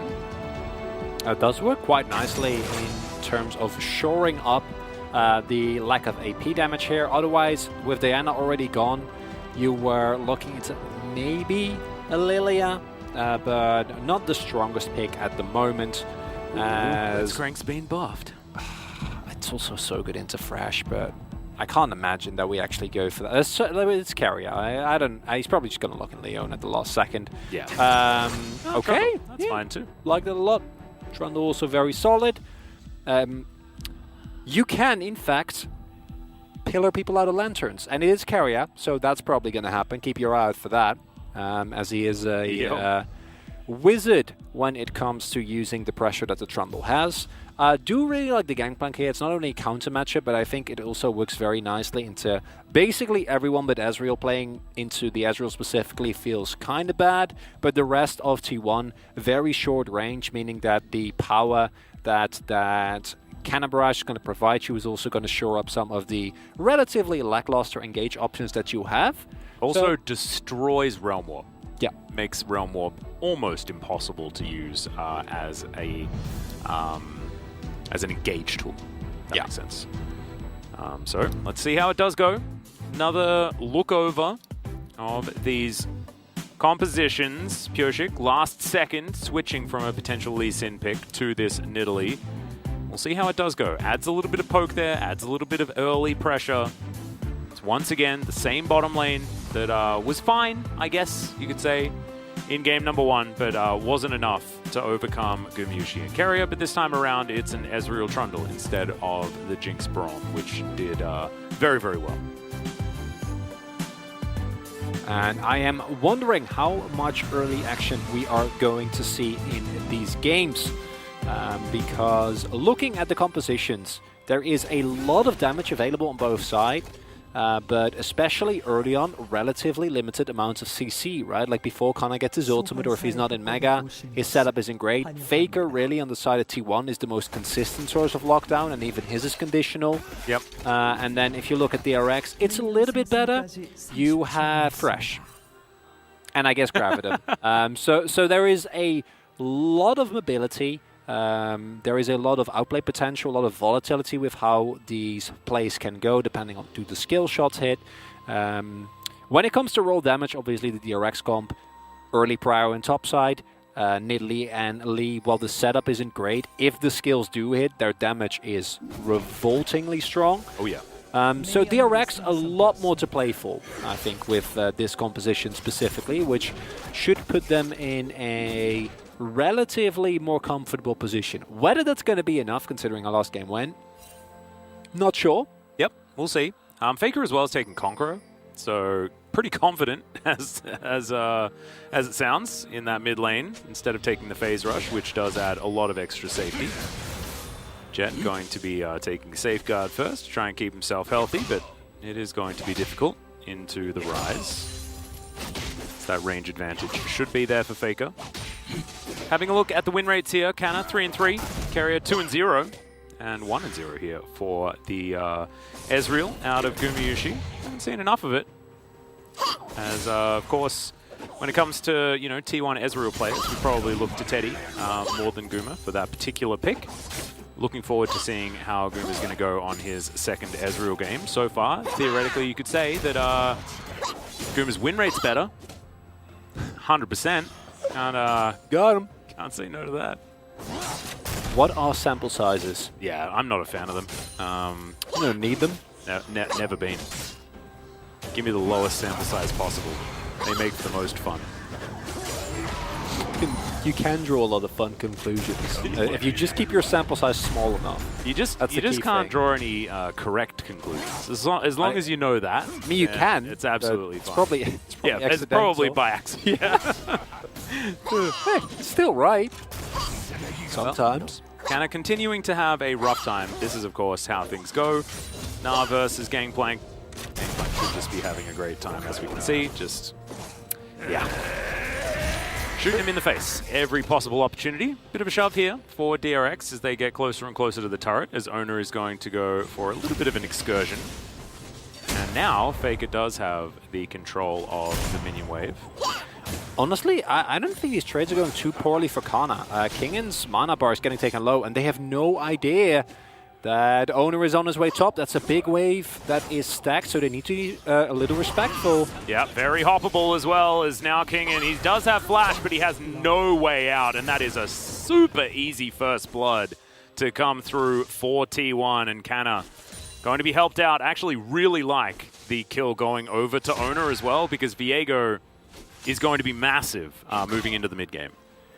And also buys some much-needed time. Like I said, I don't think that the trades were going too horribly for Kana, as Kingen's mana bar was relatively low. He was through all his Corrupting Pot stacks. A play from Pyosik would be really big. Spear not going to connect. As Guma's looking to get back here. Gravitum did come through, but not actually able to be utilized. As we can see, Guma actually aggressively arcane shifting. And now we've got Keria clearing out vision. So T1 with actually quite a lot of control all over the map right now up against DRX. Hook will connect though, does find the troll, so not going to be able to engage onto that one, but Zan and Jin actually having a really good time here, as you can see. Zan finding the Gravitum onto Guma. It's going to be alright in the end. To be expected, early power of Ezreal, especially with a tear. Not great. Keria also gone for the more supportive version of Trundle, whereas we've seen him play the Halo Blades with Ignite. In this scenario, they don't ever really want to all-in lane. They have Teleport and Exhaust. They are just looking to get through this, absorb as much pressure as they possibly can. And as you can see, that allows the rest of T1 to play a lot more aggressive. Keria having a bit of a dance here. Taking a bit of time off with the old Trundle pick. Just chilling in bot lane. You don't need to do a lot. Stand there, have Guardian at the ready, maybe throw a pillar or two. Having a good time. Let's have a look at this one more time. Kingen just a little bit too far up in the lane, unfortunately. And I gotta imagine that this is also somewhat of a pre-planned play coming through, right? Because Kana was trading so aggressively, and it was continuously baiting Kingen to try and gain an edge over him in terms of laning. And with Kingen fully opting into that, like, there is just no way he ever gets out. He's too low to ever really survive that gank. So nice coordination there from T1, and exactly the type of play that you want to see. And as you pointed out, it's really nice that the kill goes to Owner, because I think especially as he is able to find a next back and maybe pick up some steel caps, Kana's going to feel completely okay. Yeah. And now One can skirmish around the map, pick up more kills, which snowballing Viego is an absolute menace. Well, you could see that DRX were thinking about going for a gank onto Faker in the mid lane.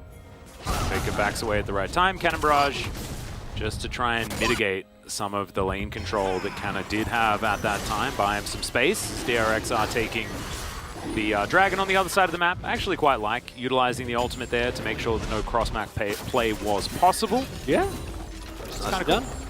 And ST1, you are completely... sacking isn't really the right term. You're neglecting your bot side, right? Like, you're not giving them any attention. Like, yeah, Guma, sit in lane, farm up, catch as much of the wave as you possibly can, try and soak as much damage as you can, and then Ona gets to aggressively push in. Might go for a dive on King in a little bit, who just teleported back to lane. But you do need to pick up a little bit more than SC1 than what you've gotten so far. So wondering whether they're actually gonna really cash in on that. In a minute, of course, Rift Herald will spawn, and then you can start turning this top side pressure advantage into an actual objective. Because so far, Faker's up a bit of CS, courtesy of Rice's amazing shove, as another dive maybe coming through, but nope. Spear going to miss. Could potentially still go for it, as there is a cannon still sitting underneath this turret, but as you can see, Faker was moving on down and has Realm Warp available. He's going to be respected. Gromp now just going to be the consolation prize for Pioshik, who is going to continue to forge further ahead when it comes to that farm. Certainly good news for him. He's going to lose his Grump on the other side.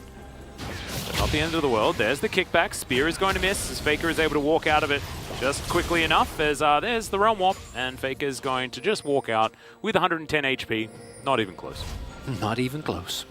While that was happening, though, DRX showed their hand. Faker's teleport available, and I would not be surprised to see Owner clear his top side and then try and look for an aggressive play on this Herald, as it will be the first time that T1 can actually turn it into a substantial lead. Do see that with Pioshik taking Owner's blue side jungle as much as Owner has been, you know, oh, that's sad.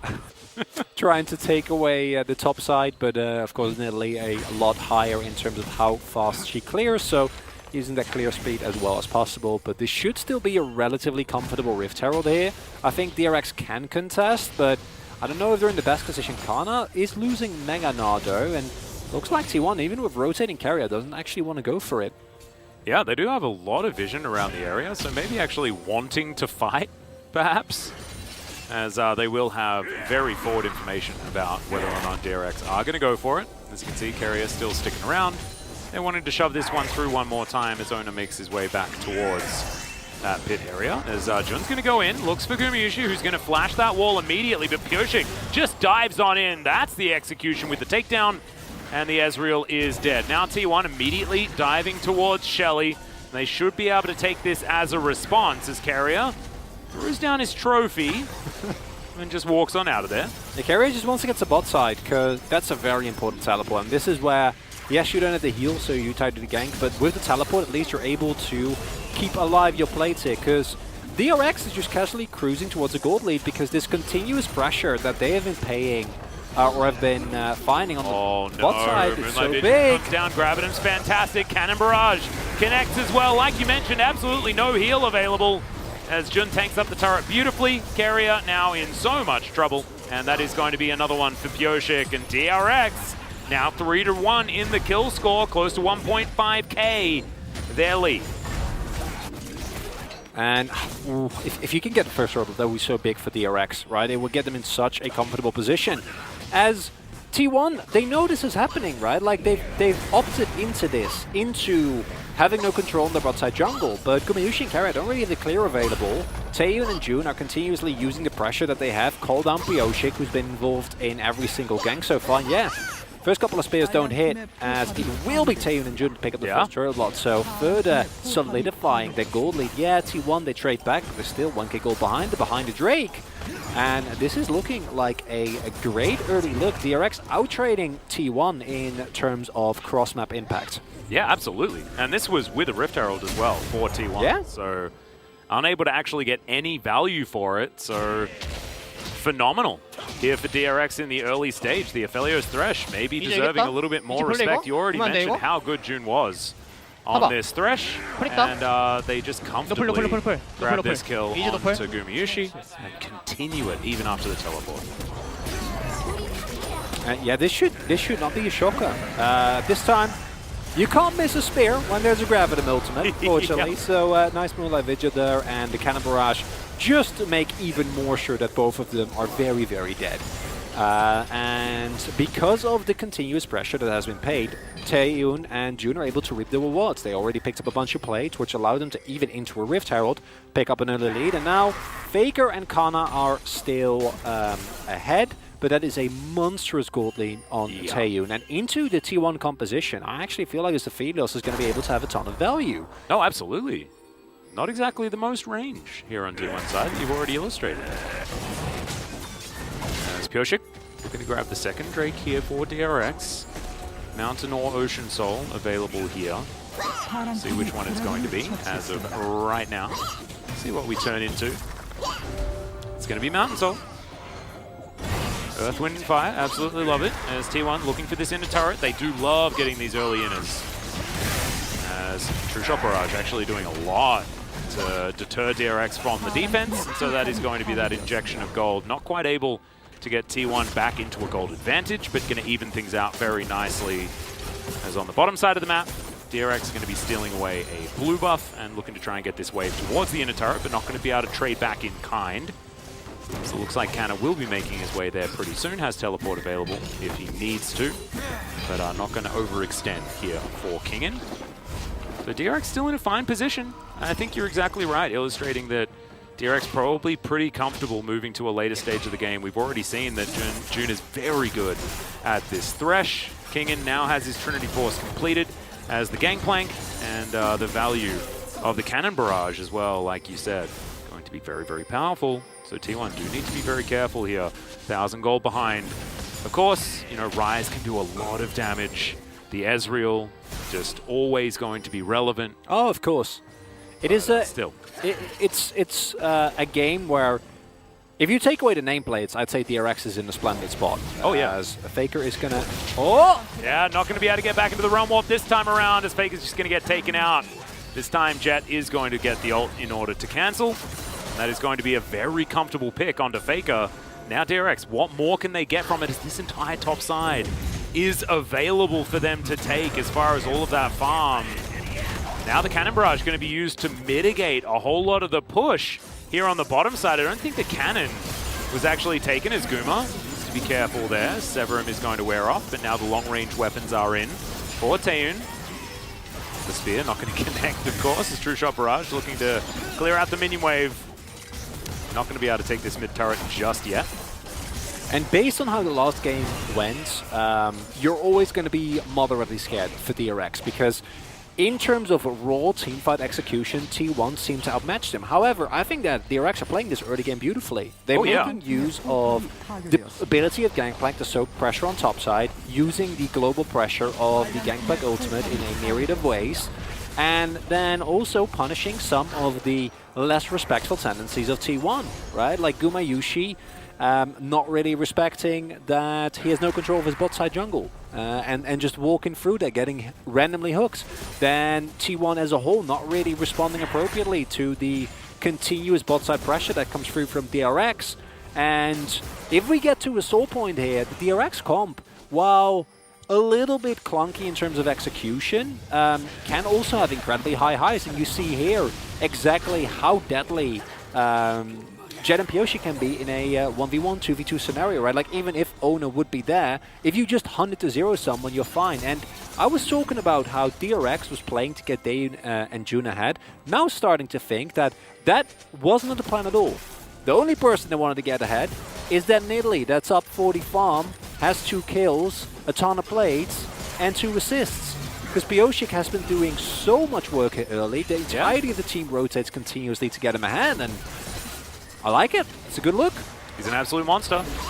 Shirley going to be taken here by T1, looking to complete their shellfish collection for the entire series. This two-shot barrage. That pillar.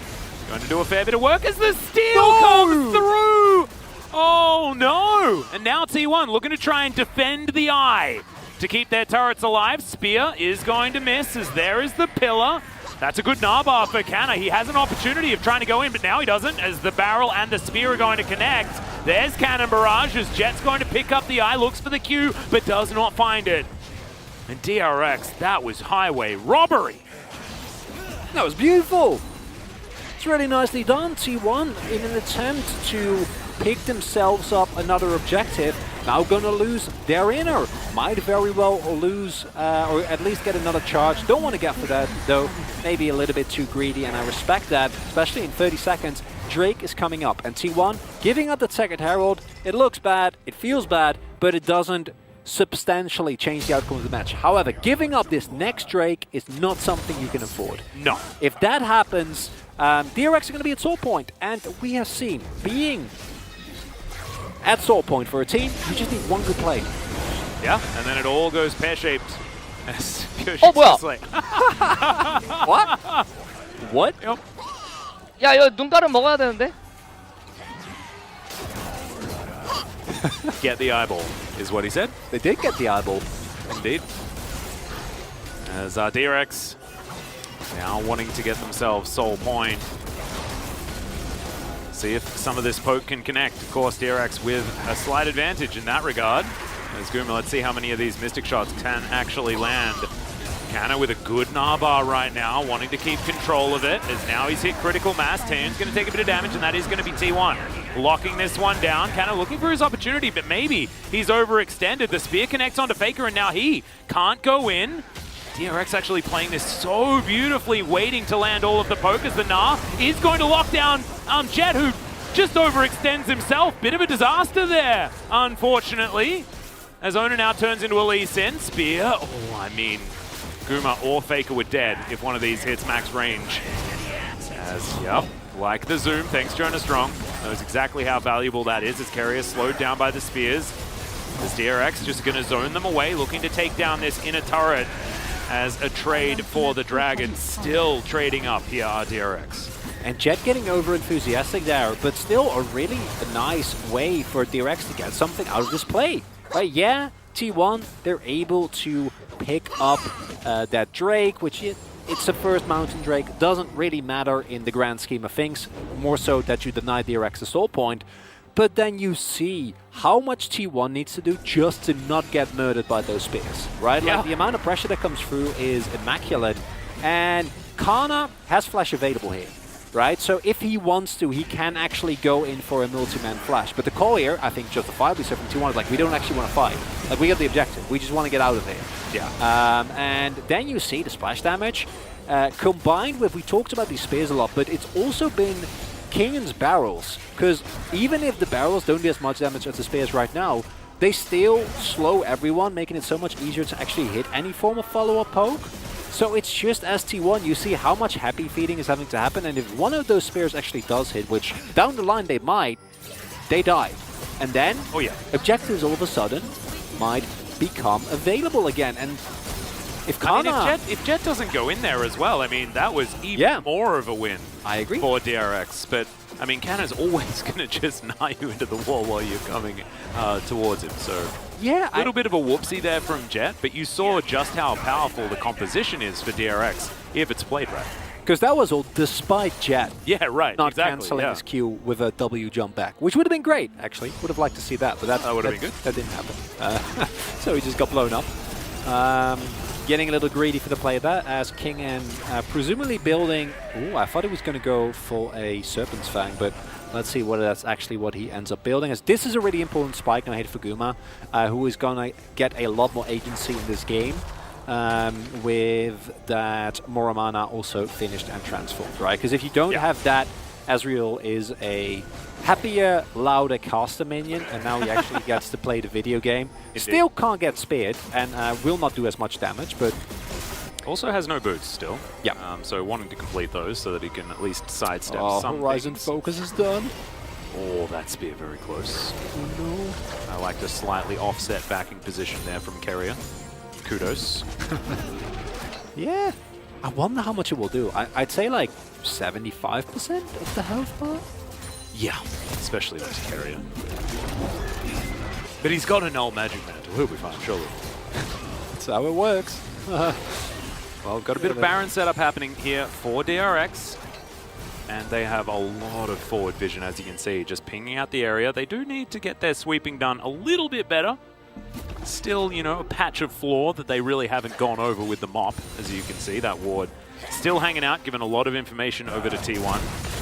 Kana avoids the barrel, but doesn't keep his minions alive, of course. Maybe we need to make infomercials for sweepers, you know? Like, you can get this better sweeper, actually. Yeah. Just order now. And then you get a second sweeper for free. Ooh. Buy one, get one free, only if you call now. Exactly. And they also throw in something that you don't need, but kind of want. Yeah. No, I like it. Taeyeon's going to take a lot of damage from that True Shot Barrage. Lands solely onto him. Kana, with his teleport available right now, it's Keria. A little bit in no man's land. Walks into the spear, unfortunately. Now trying to get himself out of the way. Does put down his walkie-fasty ground. And he's going to be all right. Forgot the name of it at the time. Frozen Domain. Yeah. Domain expansion. It didn't used to be called Frozen Domain. What did it used to be called? I don't know. I only remember Pillar of Filth because I know you love it. I mean, that's what it still is if you play traditional. I know. Okay. You also always mention that. Yeah, good. Glad. It is important because I would forget it otherwise. Guaranteed. I've played League since like season 3, but I've forgotten a lot. I think I've actually forgotten more than I've learned about League of Legends now. After, what, 11 years? That does make sense. The game has gone through a lot of iterations. You know, there's often those moments where, especially if you're a returning player, like, wait, when was this mechanic removed? As the Drake just gets removed from the map by DRX, who are now at Mountain Soul Point. And T1 now looking to try and trade it for a potential Baron, but DRX might trade that for an inhibitor potentially, depending on what they want to do. But no, T1 aren't actually going to get over here and start it up, and Jet and Kingen are just going to take this into turret. This was T1 doing not a whole lot, and DRX taking Soul Point and an inner turret. Yeah, the only thing that T1 got out of that is a little bit of Baron vision control, which now everyone has the back. So June is promptly going to, hopefully with some help, sweep that and take away anything that you actually did get out of that play. 2-item spike now also hit by Jet, who's going to have a lot more survivability. Still should avoid getting gnawed into the wall, but outside of that he should be fine. And T1's composition does run into some issues when they don't have map control and they're unable to find any flank whatsoever. Because when you look at actual ways to start a fight, it's very limited. Like, Kana with Flash, that's one. And then maybe a pillar. Yeah. And that is pretty much it. As you pointed out, you can't really go for any super aggressive Realm Wall plays because the AoE damage between Moonlight Vigil, Cannon Barrage, Barrels is disgusting. And trying to outpoke this composition from DRX is not an easy task. It's even harder when you've got Pyoshik so fed as well. It's insane. Really has changed the landscape of this game with how well Pyoshik has played. Has really been the star of this team for a very, very long time. And really is demonstrating that level of power here in this one, as the trophy is going to deny Taeyeon's re-entry into this lane. As T1 looking to try and get towards this outer turret, but it's going to be difficult. Wave being pulled. There's the Moonlight Vigil as Canna. Fadeaway jump shot to get away from Kingen as the barrels are not going to connect. Jet, though, he's towards the top side of the map. Should be able to get this inner turret on the next minion wave as it does turn up. And T1 not able to get anything from where they are. It's really looking like T1's floundering this stage of the game. And after T1's recent form, I think we kind of drew the conclusion that the team as a whole had improved to the point where it wasn't really about ever playing from behind, because they were always ahead, right? Like, that sounds very obvious, but what I mean by that is that we haven't seen a T1 that looked like start of Summer T1, where this was basically the default game state, where they were like kind of pulled around the map, didn't really know what to do, didn't find any clear avenues, just gave up objectives left and right without really getting anything on themselves. And that T1 we haven't seen because they've been winning every early game. But DRX finding, they got the scuttle. Only to give up half his health bar. So Yeah, that's a lot of damage onto Owner there. it is. Yeah, Pioshik is a terrifying Nidalee here. And it is a look that now seemingly, when playing from a deficit with a composition that doesn't have very clear-cut, we press this button and we go in type of comms, is running into some issues. And yeah, you can scale, you can wait for Guma to hit 3-4 items, and then look for a really big play of Faker, of Kana. It's not all doom and gloom, but this is still a look of T1 that I thought we'd mostly gotten rid of, or rather they would have, but not looking too hot here in this game against DRX. Oh, we're going to find an arrow into the wall, onto the Thresh. Jun just going to get exploded. Guma able to do a whole lot of work there as the Realm Warp. Going to get Canna out. Look at Of potential danger is, Kingan's going to trade this for an inhibitor. Throws down his Cannon Barrage onto the Baron as T1 still standing in the area, not sending anyone home to try and defend this one. Teleport's available for the Gangplank as DRX can try and fight this one. 4v5, they can try and employ Baron to help them out there as Jet possibly able to get in, gets the kickback onto Canna who has the Mega Gnar, but it is going to be Owner that locks this one down. Now Jet's in trouble, good wallop onto the Lee Sin as a lot of damage is being taken here from T1 as Faker, no flash available, avoids the spear as the Nexus turrets are being sieged. The empowered backs are going to get T1 to safety, and I guess my question is, was it worth it? And that's a hard question, Atlas, one that we're going to have to see the answer to over the next 2.5 minutes, because it is DRX again punishing the kind of slow decision making from T1. Not only is it slow, but DRX's comp is so incredibly good at just sitting from a little bit of range and poking away. Kingen with the Cannon Barrage, Pioshik with his relentless amount of spears that are being thrown, and in 15 seconds you need to win this fight as T1. This is the Mountain Soul that is up here for DRX. And it means that the value of the inhibitor is actually a lot higher as Gumayushi getting that damage onto Jun is big. Kana still has flash, that's really huge, that allows them to have a little bit more reliable threat onto the backline. T1's going to have to start something relatively soon if they want to be able to use Canna's Mega Gnar effectively. Control Ward goes down, avoiding the traps. As T1 grouped up as 5 once again. Kingen doesn't have his Cannon Barrage available just yet. As Guma goes in, that's a lot of damage on to Kingen. True Shot Barrage is going to go wide, but it is going to be a secure of the Mountain Drake. Faker somehow managed to get hit by that spear. A little bit unfortunate. If I was him, I'd say that was a little bit unfair, but that's all right. It happens. He's going to be able to go back. This is going to be a very defensive Baron play as DRX have run of the map right now.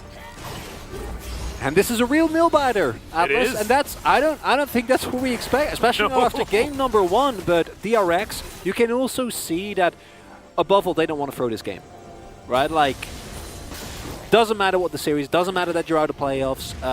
You need to try and find a way to win this one game that is ahead of you. As when T1 are able to pull the trigger, they're fine. But then this play here shows how much power is available. The fact that Carrier doesn't die is insane. And gets into King's tribute range and gets all of his health as the Baron dies. That's very unfortunate for DRX. Disgusting, right? Only Faker never really gets out there. And while this is happening, like we said, you lose a turret, an inhibitor, and a Nexus turret. So that is a sizable amount of gold that you give up. So in terms of gold, not really worth it for T1 as Tail. Oh yeah, completely out of position. It's going to have to flash. Subjugate actually put down on top of him as the Lantern is going to get him back to underneath his turret, but it is dead. Kingen is once again splitting on the top side. We've got 13 seconds left on this Baron, so the Empowered Recall will get Faker back home as Ona's roaming up. So, looking to see whether we can collapse onto Kingen to grab ourselves a kill if you are T1.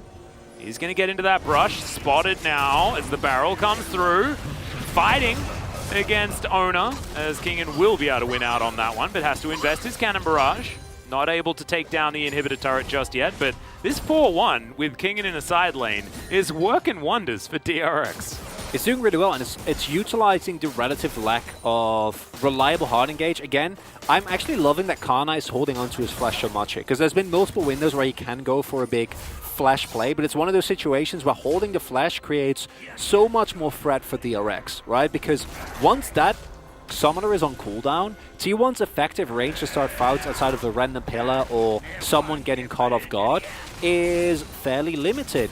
And DRX are using that simultaneously, that kind of respect from T1 and the lack of ability as long as they keep track of the Gnar, to just pull them around the map. And normally it's T1 pulling people around the map.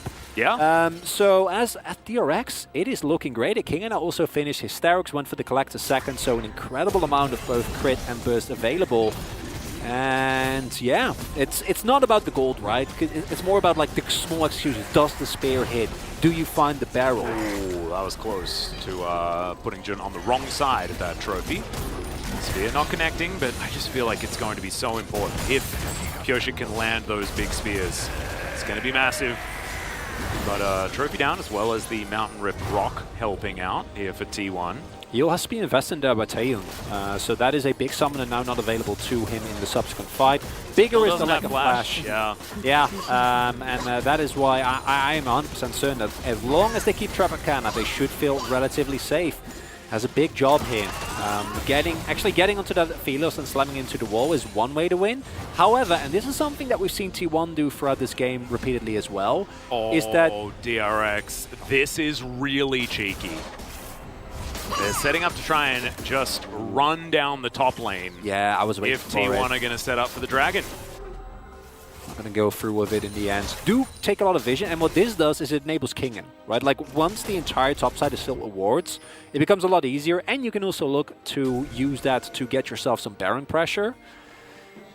But, already mentioned, outside of the flash, like, Gumayushi's Ezreal is well and truly online. Oh, yes. And, that's interesting. He had a Tiamat, but then... Sold it. Or I shouldn't undid that purchase. No, he had it actually while he was in lane before. Really? Yeah. Okay, wow. That is... Just straight up selling it once to get into the Frozen Heart. Okay. That's a good catch from you. Thought that he only had his base as Taeyun. Is going to be Subjugate on cooldown, but Carrier uses it to keep himself alive. There's the dash on forward here from Kanna, who's charging the Gnar in the meantime. Pyosik still hunting for spears. If that one had landed, would have been a lot of damage there onto the Gnar that does. Finished. Oh, Guma. See, this is the problematic situation, and a Frozen Heart's not going to help you against these spears. Guma now wanting to get that health bar back up again. Spear, and every time you can see Jonah Strong zooming in. He knows. It is huge. So, T1, they are going to go towards the Drake. I love this. The evolution of T1. Giving away the Baron so they can deny the soul. As it's not normally what they would do. As, okay, let's see whether Ona is going to be able to pass the score test, and does so by waiting out the Cannon Barrage. I like that. Not taking any risks there. Yeah. If you lose that smite, that is... Whew, that's a tough sell, and hey, now, some of the best junglers in the world have lost a smite to a Cannon Barrage. I mean, we've seen some truly ludicrous things when it comes to steals. Now though, 2.5 minutes of torture for T1. Can you hold on? Can you dodge enough spears and clear the waves? Because once that moment passes, you might be looking towards the Soul. Soul is going to mitigate Pyosik to a certain extent. It's going to make your life a whole lot easier. But the siege from DRX is exquisite between the barrels and... They have to wait for Cannon Barrage before they can really threaten. Yeah. You can see that's still halfway off cooldown. It's going to be a little bit faster now that the Caulfield Warhammer has been completed here by Kingen. It's got a lot of damage available, does this Gangplank. As man, we are once again getting into very late game territory. This next Drake fight going to be absolutely huge. And I understand the fear from DRX because you feel like you are in relative control of this game, and you don't want to give that away. You definitely have still have a real shot, but simultaneously not utilizing this Baron buff at all, as has been the case thus far, does mean that you're still going to be, you're trying to shoving, you're pushing the problem forward, but you're not actually dealing with it. Like at some point, you're going to have to commit. I'll do it tomorrow. They're still procrastinating. The deadline isn't so there good. yet. Yeah. Well, Faker's going to get chunked for half of his health bar. Yeah, that's what barrels do now, I guess. As I believe that was a barrel, not a spear. It's hard to keep up with all of the poke availability. As Faker, yeah, he's going to get a bit of a zoom as he goes back and refills that health bar. He's got a death cap, though. This is a very scary rise. Still has his void staff to complete, but then he will be done. Full collection there in the inventory. Also, loving, want to highlight that buy that we see there from June, the Watchstone. Not a pick that we often get to see, as supports are working on very limited money, but really, really nice item on a lot of supports in later game scenarios. Allows you to get an additional ward on your not your trinket, but your support item, and then also hold 2 control wards. And it gives you a bunch of nice stats, a little bit of everything, really.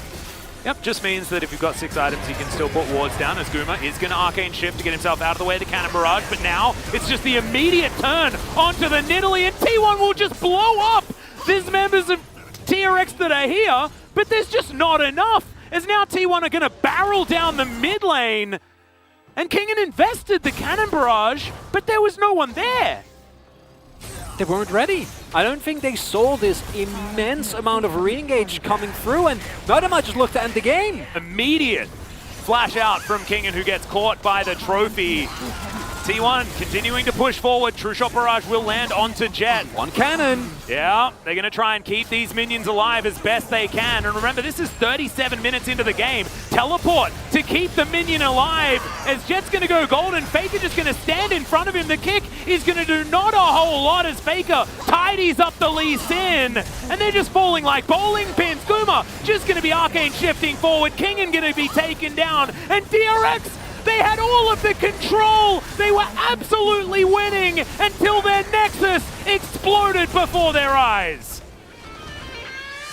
One moment of weakness is all it took for T1 to take control back over this match. But man, DRX with a valiant effort, more than could be expected, and a reason for T1. We see the decisiveness that has really not been there since they were playing on the back foot the entire game. Come through there at the very end. But, oh man, that was a nail-biter, Atlas. That really was. And to use an old KT adage that we haven't used very recently, clean 2-0, nothing to see here. Because, look, that's what it reminds me of, right? This was not one of these matches where, as a T1 fan, you're like, oh, look at how my team just smashes the opposition. Isn't this fantastic? No, this was, can they figure out a way to do this? Can they get over the line? And the answer, in the end, is absolutely yes. However, the way we got to the resolution of that story was a rocky road, to say the least. And now I'm hungry. Rocky road, delicious.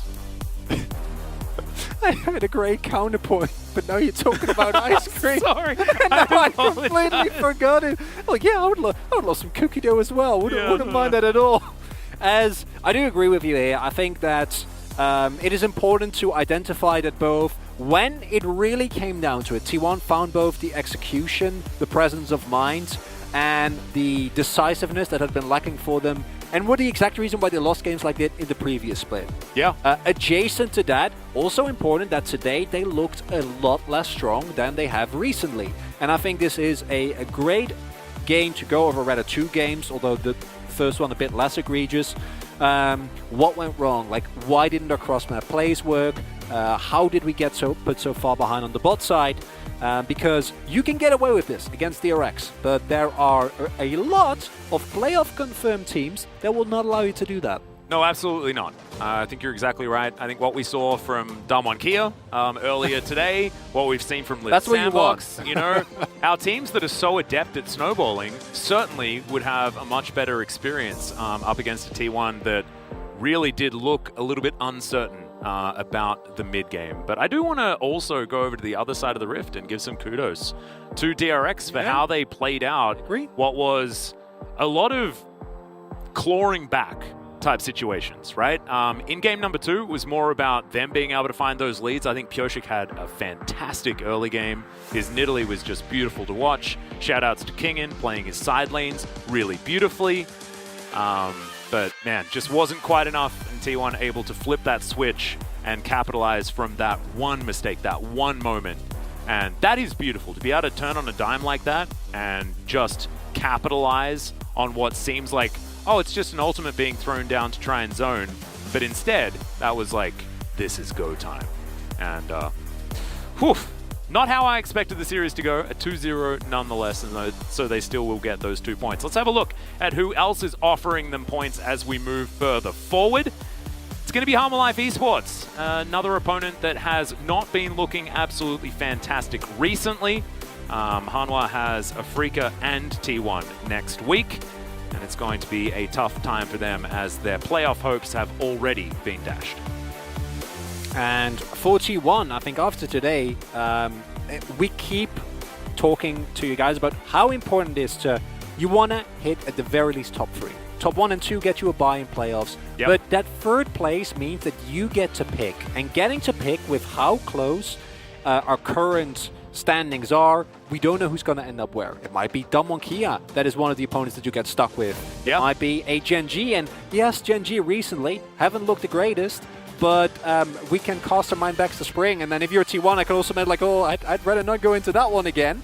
So there are so many ways in which getting and maintaining one of those top 3 spots for playoff or for the regular split route are going to make your playoffs so much more comfortable. Yeah.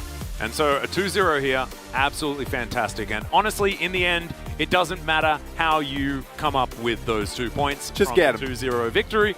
They managed to get them. And it should be a relatively comfortable series up against Harma Life as well. So T1 certainly on a pretty good road right now. Let's check out some highlights from this game. There were certainly some ups and downs. This first blood was great from T1, and I think that Owner has really proven himself as a brilliant early game jungler, but Pioshik answering so nicely almost immediately afterwards as Jun's Thresh also just beautiful to watch. Yeah, it was exquisite. And DRX as a whole, and we keep going back to them because we talk so much about T1, understandably, as they are the ones, you know, fighting for the best playoff seed, the better team. Yeah. But there are so many nice individual moments, and even as a team, DRX looks so much more coordinated in the recent games, and I think it's more about how far behind they were everyone else, right? That like they keep improving every day. We see improving match after match. The problem is if you're so far behind already, then you know there's a lot to catch up on. And a lot of our other teams are also scaling into the split. Yeah, impeccable performance from Kana as well in the Gnar, as we saw him get a couple of pivotal picks, really good zoning as well. And honestly, as you pointed out, you know, you get away with it as T1. Clean 2-0. Yeah. Nothing Clean, to see here. clean Never 2-0, nothing. scary. We're down to only a single Nexus turret. Yep. I'm going to need someone to go into the Reddit thread and type that, please. I know that it's KT meme, but I think T1 certainly earned it here today. As the capitalization was honestly beautiful. And it happened in game number 1 as well. 이거 갱플 화염병 As 터쳐야 we're going to 된다. listen to T1 as they close out 야 this 그럼 game. 라인 천천히 미는 거 생각해. 억대기 때. 기둥 노플. 안 젖었다. Saying go 잡았어. slowly. 해보자. 야 이거 나 Push mid lane. 미니언 텔대. 술통 잘 깨야 돼. 미니언 텔대 나 미니언 텔. 술통 잘 깨봐. 나 미니언 텔대. Protect the wave. Oh. I love The it. minions, protect the minions. 미니언 텔 할게 이거. 민현 텔. 맞아. 위에 거. 아 쳐봐. 위에 거. TP, TP. 천천히. 쌈 봐야 될 듯. 쌈보자. 이신. 먹고 천천히. 야 끝날만해. 왔어. 술통. 나이스. 깨봐. 나 본진 막을게. 깨봐. 막을게. 어? Careful 해봐, with the 해봐. barrels. 깨봐. 퍼져. 와, 나이스. 나이스, 잘했다. 빠르기네. Cat's just laughing his head off. 아이고 수고하셨습니다. GG. Then just saying good work at the end. And have a look at that gold graph. It's a painful. That isn't a highway robbery, I don't know what is. Although the gold lead was never really a big one. But if you have a look at Aphelios, Thresh, Gangplank, things like this, also the range advantage that they did have over T1, you would have thought that DRX should have been able to really get themselves into a very stable position. They were one error, game over. Really nice. As we have a look at our player of the game. Not actually sure who's going to get this one, me personally. neither. As it will be Faker on the rise. I don't know whether he would have been my choice, but I think there were a lot of different options this game, as it was kind of a team effort from everyone, as 1, 2, and 4 POG. Not what we're used to seeing, but manages to get into this backline, finds the winning play. And honestly, for T1, in a game where they were behind the entire time and then won, that's probably the play you give POG 4. Yeah. It was a really hard one. Could have given it to Guma as well for the amount of actual pressure that he was able to generate from seemingly out of nowhere with his Mystic shots in the mid game, which slowed down DRX a little. I ended up giving it to Kana for his zoning and the way that he was able to kind of keep DRX honest. But as you said, this was the play that actually won the game, and it was very much a team effort, both in good and in bad. Yeah, it most definitely was. As Faker will move up to equal second alongside Canyon and Chovy, as of course Gori's still well and truly up there, as this was an eclectic mix of votes, as there were 4 votes for Carrier as well. A bit of a shout out to his trophy game. Love that one as well. And to be perfectly honest, when in doubt, vote support, I think, is kind of my rule. Not going to lie, but yes, a lot of different votes there. But now it is interview time, so here is Jisun. Thank you very much, guys. This is Jisun with the POG interpreter translation. Joined by Kumayusi, Faker, the 2 carries on the side of T1's roster. You guys now have 30% of probability to get the bye in the playoffs right to round 2. Faker, how are you feeling? Even though we won 2-0, in fact, I don't think this was the T1 style of aggressive victory, so it's a bummer, to be honest.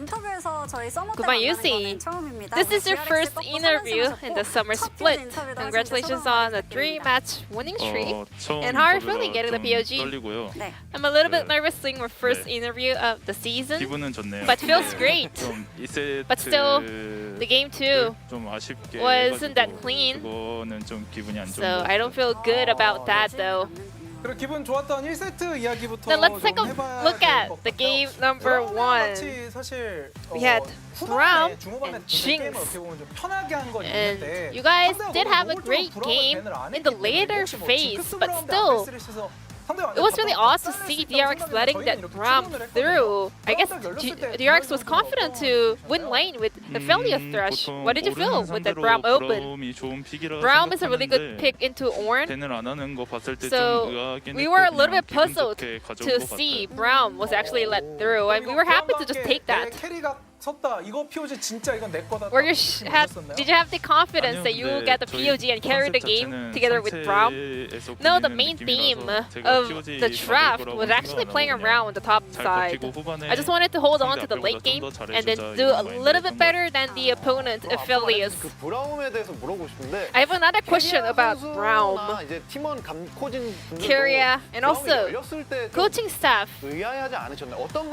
What did they say with that Braum being available? Even if Braum got banned, we had a lot of other plans. So we weren't too worried about Braum bans. And now that the opponents let it through, we just wanted to lock that in. In the end of the game number 1, every T1 player were like, oh, I'll do better next game. No, I'll do better next game. No, I'll do better next game. You had some good spirit and energy inside of of T1. I think sticking to this one roster kind of helped out a lot, right? 이제 좀 합도 많이 맞춰 보기도 했고. Yeah, we have had a lot of time to, tidy up our teamwork, and it's been pretty long since we've been playing together like this, so we know each other's play style and whatnot. So I think we will keep improving and ramping up. And Guma Yusi, just like you mentioned, you didn't have a good time down on the bottom lane. You took teleport as your summoners, but you got caught out on your rotation towards Herald, and there were some sloppy moments in the early phase of the game. Did something go wrong early on? I did see that coming, I thought this is gonna be a rough matchup, but it was even worse than I expected. So, yeah, that part is the one that I'm unsatisfied with. And because of that, Ezreal was not having a good time, but later on you were able to come back. But the game actually looked to be in favor of DRX even at the end of the game. I was never sure that we're gonna turn the game around, but as I was able to exceed the opponent AD carry's level, I was like, maybe we can throw a shot, and then in the last team fight when we got the win, I was a little bit confident that we'll close out the game. Faker, did you know that you'll be able to turn around with that one shot? We were rotating down towards Italy to get a pick, and we thought there would be a ward. In fact, there wasn't, so it was lucky. Why did you guys decide on to target Italy instead of Aphelios? Because she didn't have stopwatch, so that was the main reason. Game 2, DRX had control over the game the entire time, but you guys just turned the game around with one last team fight. And we had a very split vote as well, so who do you think also contributed a lot to this victory? 뭐 사실 저는 Well, 제가 받을 in fact, 거라고는 생각을 못 I 했는데 never thought I would win the POG. 감사하게 생각하고 So 있고요. I'm really thankful 다른 for 선수가 this POG 받는다면 result. 저는 If anyone else could get it, I thought Kana would win POG. What was the stare at Guma Yusi before the answer? 저를 왜 쳐다본지 I don't know. I don't know why you looked at me. 솔직히 저는 받으면 너무 In fact, 부러웠을 것 I would be so embarrassed if I got the POG. What about Kyria? 뭐 그냥 다른 Well, 사람 just- 누군가는 받을 And 거라 생각했고 someone else would 그리고 win it and deserves 상현이 it. 받는 거가 I 상당히 also 합리적이었다고 thought 생각합니다. Faker is the one that deserves the most. 선수 이런 거 가지고 빈말 절대 안 하네.